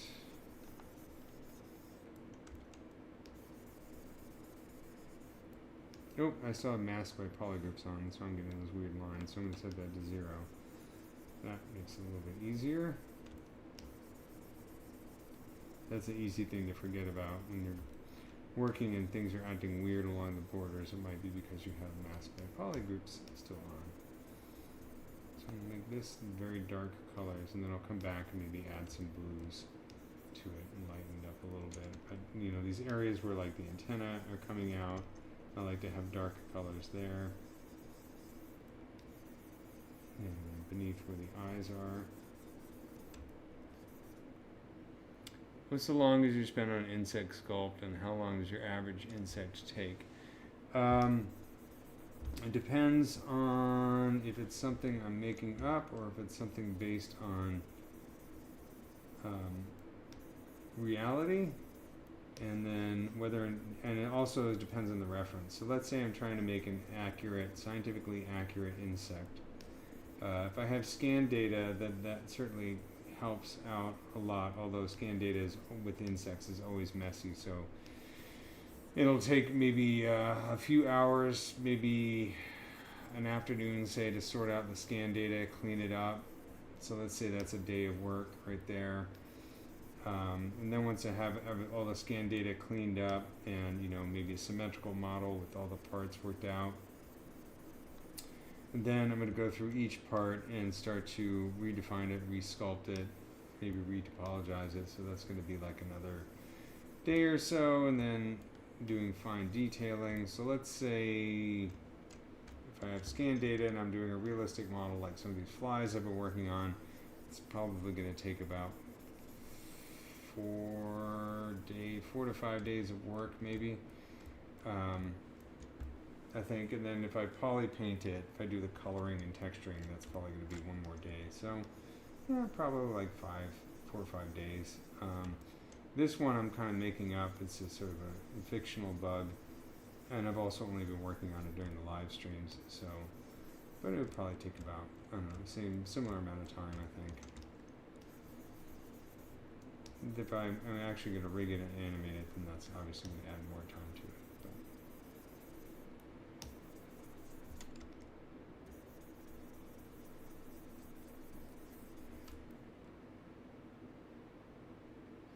where do I get my insect scan data? Well, you can get some free stuff that's not great, but works on Sketchfab. Actually, there's a few labs that have been uploading stuff to Sketchfab. But if I'm working for a client like this museum in Germany, they're providing the scan data and they have their own proprietary system for getting it. So in that case, I'm getting it direct from them. So there are some labs that have been developing their own ways of techniques of scanning insects and providing scans. And they're pretty cool. It gets better. There's the AI tools that they're using, and makes it easier and better and better. Problem is, a lot of their scan models come out to be like, a single subtool at 80 million polygons, which I just can't even load into ZBrush. So I kind of have to ask them to downgrade it so that I can get a version that I can actually load, which means it'll be more cleanup. So what I'm going to do now is I'm going to switch to this tiny dot here, bring up my RGB intensity, and maybe get like a lighter color. And this is kind of a fun technique. This sort of adds some speckling on top of those darker colors that I've already just painted. And maybe blur that a little bit, and go over it a few times, and kind of break it up and make it look a little bit more natural.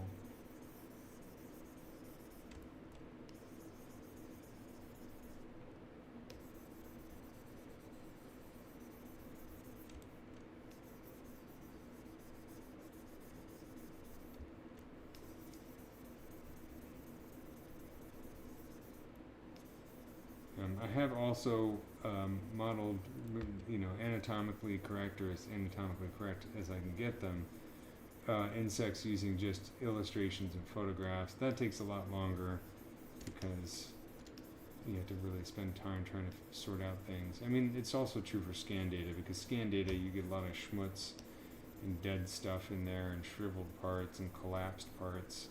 And that takes a while to sort out. You have to look online for reference to get that right.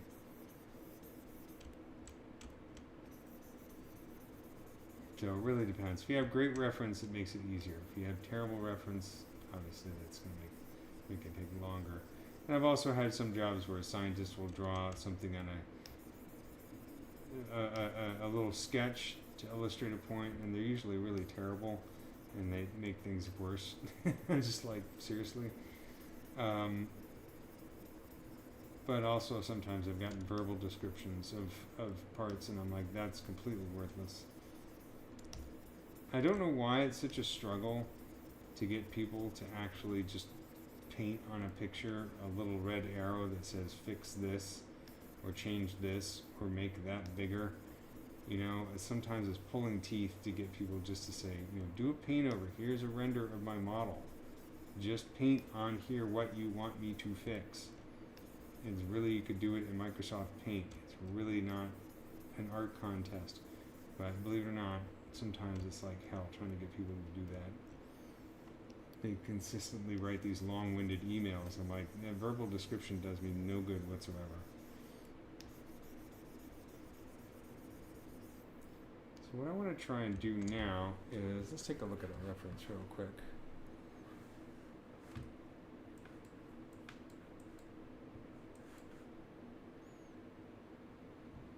What I'm looking for is interesting and unexpected color variation in some of this.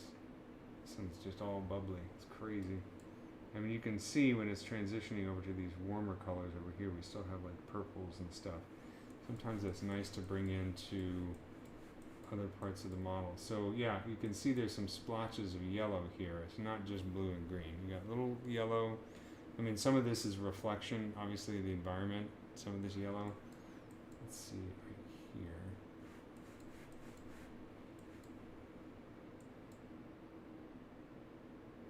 Some of this, I think, is the refraction, angle of incidence kind of thing. But we can always do some interesting and surprising things by adding a little bit of complementary colors here and there to just to make things look a bit more interesting.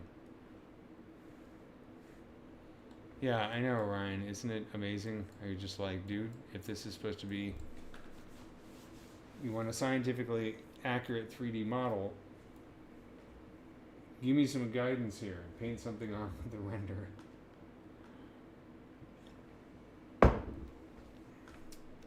Okay. So what I'm going to do now, let's go in here to the reds and oranges. And just going to kind of start to dial in just a little bit here and there, just to make it look a little bit more interesting. Maybe I'll make the alpha a bit bigger, but bring down the RGB intensity.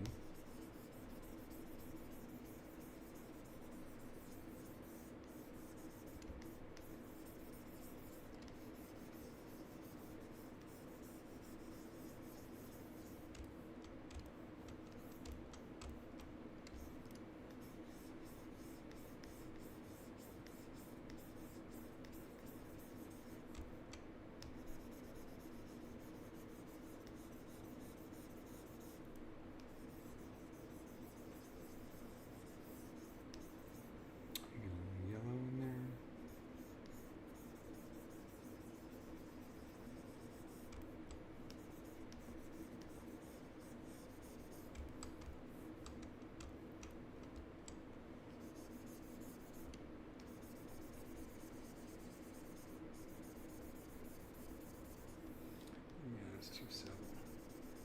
That's better.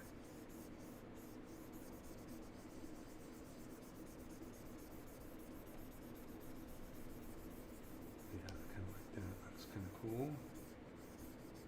Kind of highlighting some of the details too.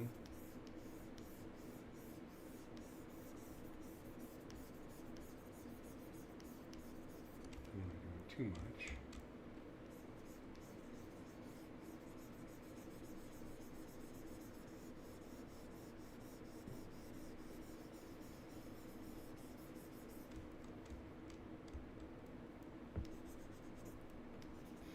Go over to the reds again. A little lighter.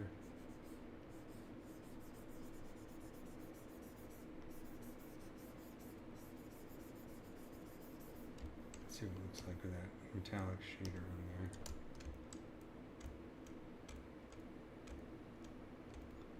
Do a little redshift render. Sip of beer.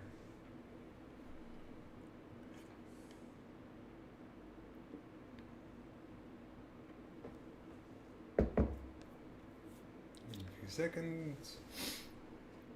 I just realized there's something I could do to speed this up quite a bit in terms of the rendering, which I always forget. Well, let's just let this go. No, it's not too bad. But yeah, you can see those little bits of yellow and orange mixing with the green and blue. Looks pretty cool.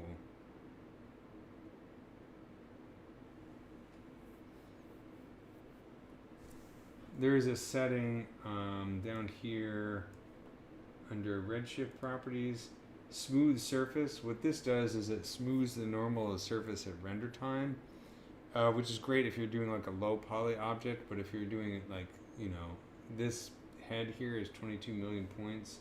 So I think if I turn off smooth surface, I'm going to apply that to all subtools. That way then theoretically when I render it should not take quite as long, because it doesn't have to smooth a 22 million point surface. I don't know, there might be a built-in threshold though, so it might not be smoothing that, but it doesn't hurt.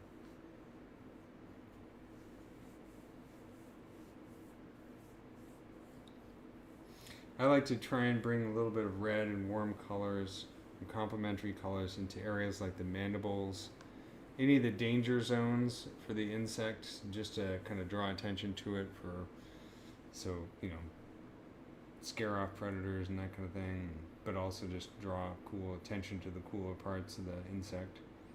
That looks kind of neat.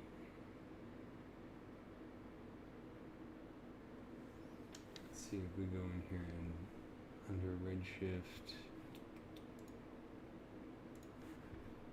I'm going to boost the light a little bit. Let's see. Gamma correction.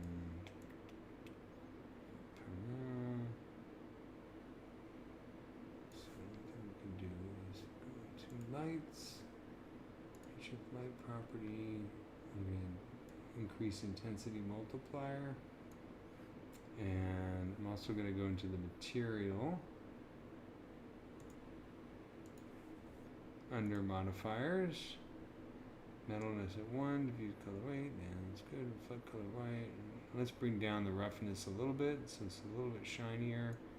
And bring up their index of refraction to, let's say, 1.65, just to see what happens there. And let's do another render.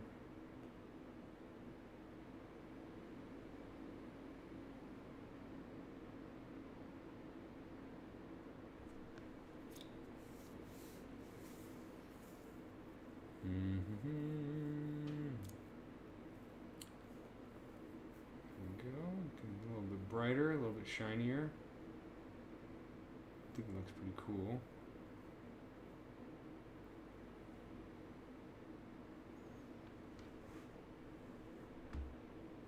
Let's turn on perspective here. Just having some fun with some renders.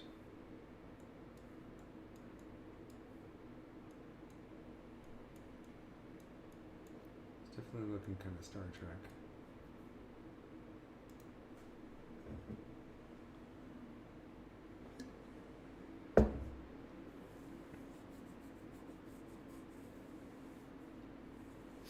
I think maybe what I'll do is I'll bring out some reds and purples towards those pointy bits of the eyes for some fun.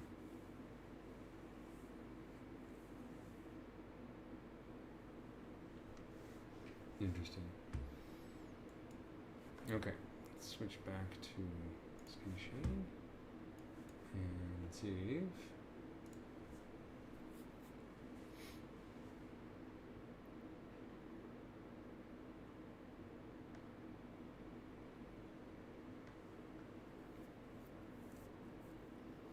Okay, and then I'm going to go in here and I'm going to test something out real quick. I'm going to go back to my masking tools, and let's see if we do mask by smoothness. What I want to do is I want to get a mask into those divots again, maybe, yeah, exactly like that. Let's bring up the range. That's 10. Let's try 25.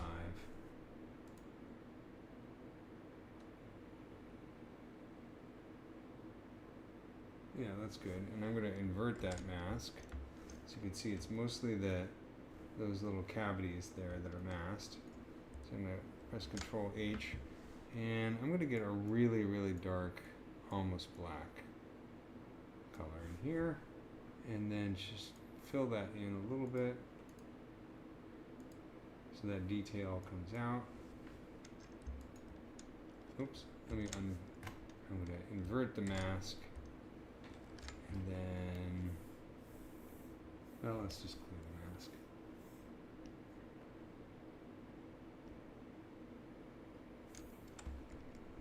I'm just kind of going back and forth over this a little bit so that I have some of that detail coming through.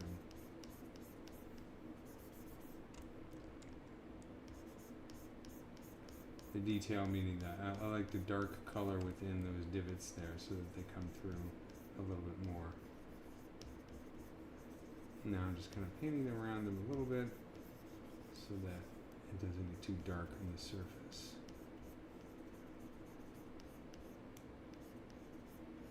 Now mixing cool blues and cool greens with warm greens intentionally, because I have noticed that in nature. Nature likes to mix and match with the cools and the warms, even on the same surface. just to build an interesting transition.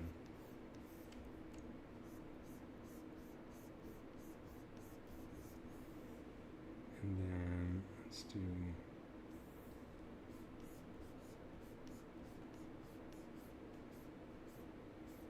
that.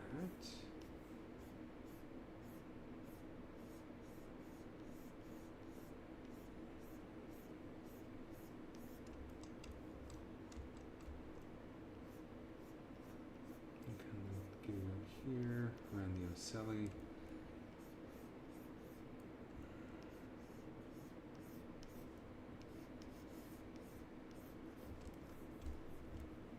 Kind of cool.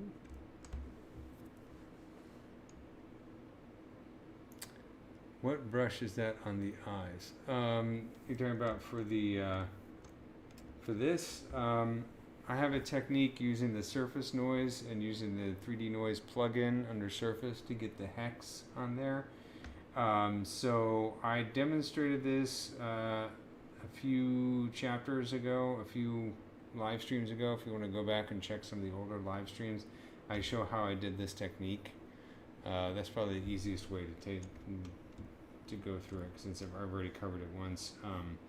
But basically, you know, I create UVs for the eyes, and then I use the surface noise with the 3D projection and the hex preset to basically put the hex pattern on there, and then I mask it based on that, and then inflate, and that will and that creates because I struggled for a long time trying to come up with a way to make these are called ommatidia, these lenses, or the surface in the eyes, and it took me a long time to come up with something that didn't take forever to do, but also looked good. And that's one of the best systems I've come up with.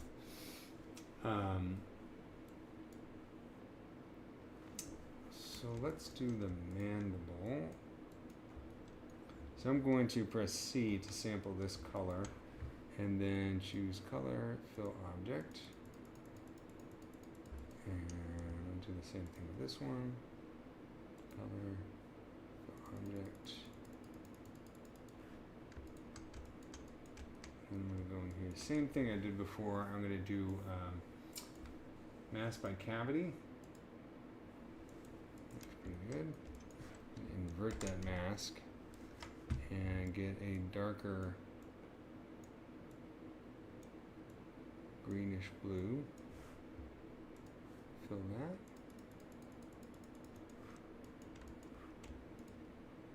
Select this one, mask by cavity, invert the mask, hide the mask, same thing.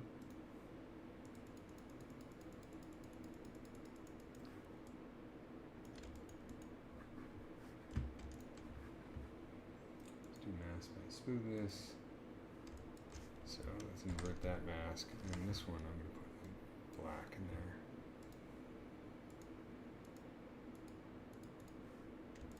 Same thing right here, mask by smoothness, invert that mask, hide, and then I'll choose the oops.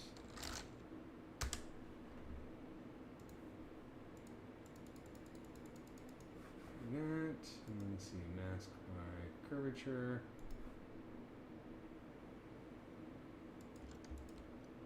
Not much of a difference there. Mask by peaks and valleys.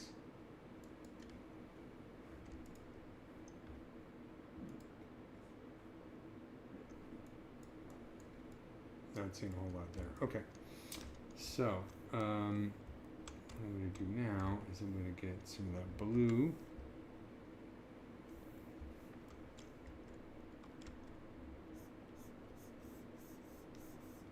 And start to just lightly kind of dust over here at the top here.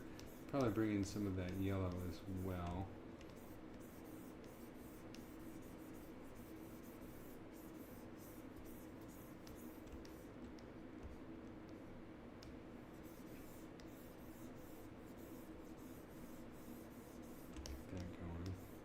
There is our blending modes to the poly paint, by the way.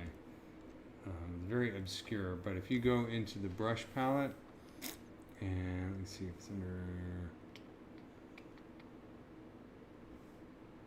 modifiers, you're gonna find it. It's a little bit hard to find. Alpha and texture, poly paint mode. If I hover over this, you can see how the poly paint mode, these different numbers. One is standard, which is what I'm using now. Then you have colorize, multiply, lighten, and darken. So if I set this to 3 and I start painting, then this is like using multiply mode in Photoshop, which can be kind of cool. Or likewise, I'm not changing the color at all, but I'll go in here and set the poly paint mode to, let's see, lighten. So same color, but now it's not darkening, it's lightening. So that's kind of a cool secret ZBrush thing. And it's probably a good one to put down here in the interface, custom interface. I'm going to undo that though, because I don't like the way it looks, but I just thought I'd mention it.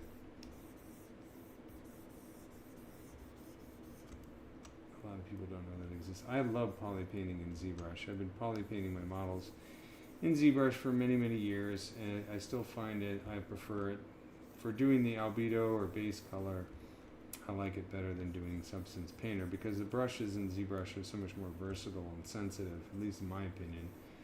So what I'll do a lot of times is I'll do my base color in ZBrush, bake that out, have UVs on the model, obviously, bake that out along with displacement maps, and then bring those color maps into Substance Painter and use that as a starting place, and then I'll start to paint on top of that in layers, use procedural effects and that kind of thing. Let's get a green in here. I find that's a really cool way, cool workflow, because then you get the best of both worlds. I'm just kind of playing with the colors, and I can always mix these together all day long. So to get the look that I want, I'm going to smooth this a little bit, kind of blurriness.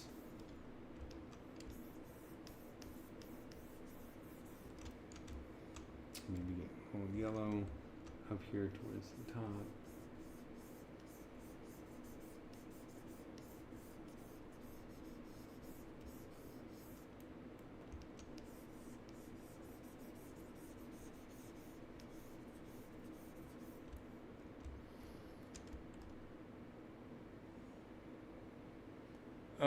I'm switching up the flow a little bit. There's a few things that I want to add to this model, like the actual mouth parts. I don't have any mouth parts, and that makes a huge difference when you add those little palps and things like that.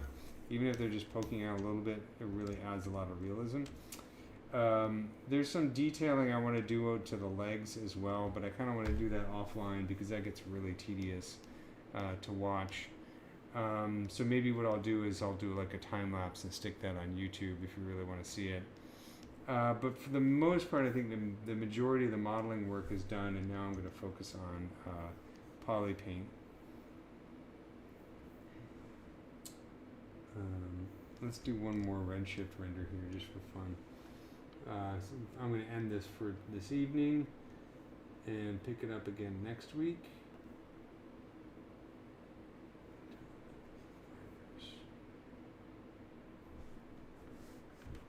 Let's do a quick redshift render using that metallic material just for giggles. Giggles. There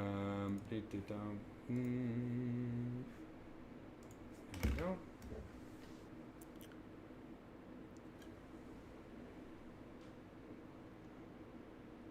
I'd say I'm probably about 85 to 90% done with the modeling done. This one. It's going to be mostly poly painting, and there's some details I want to add to the wings, like I say, some mouth parts, some detailing on the legs, and the antenna doesn't have any detail on it either. You can see how smooth they are, so I'll probably add that kind of stuff in there, but just for the sake of keeping these live streams interesting, I wanted to switch to getting some color in here.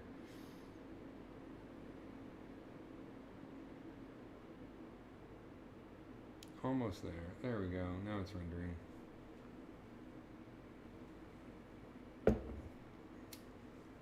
If you don't do redshift for ZBrush, another good option is Keyshot. I like Keyshot a lot because, again, you don't necessarily have to put UVs together or anything like that, you can use the little bridge to send the model straight to KeyShot. It's a great way of testing things out as you're working. And also you can get some nice final renders. I certainly like it. I think Dominic Quick has a new KeyShot, ZBrush KeyShot video in the Gnomon Workshop, which is worth checking out because he does some really nice stuff. And let's do one more render for the evening, and then I'm going to call it a night.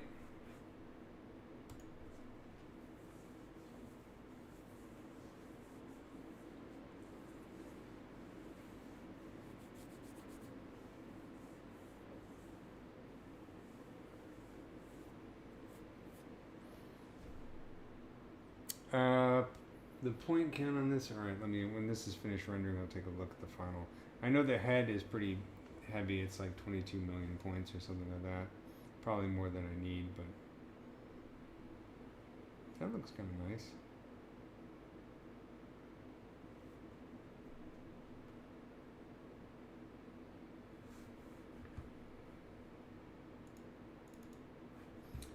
Total points, oh, it's not too bad, 61 million points. It's not too bad for the whole model, total points.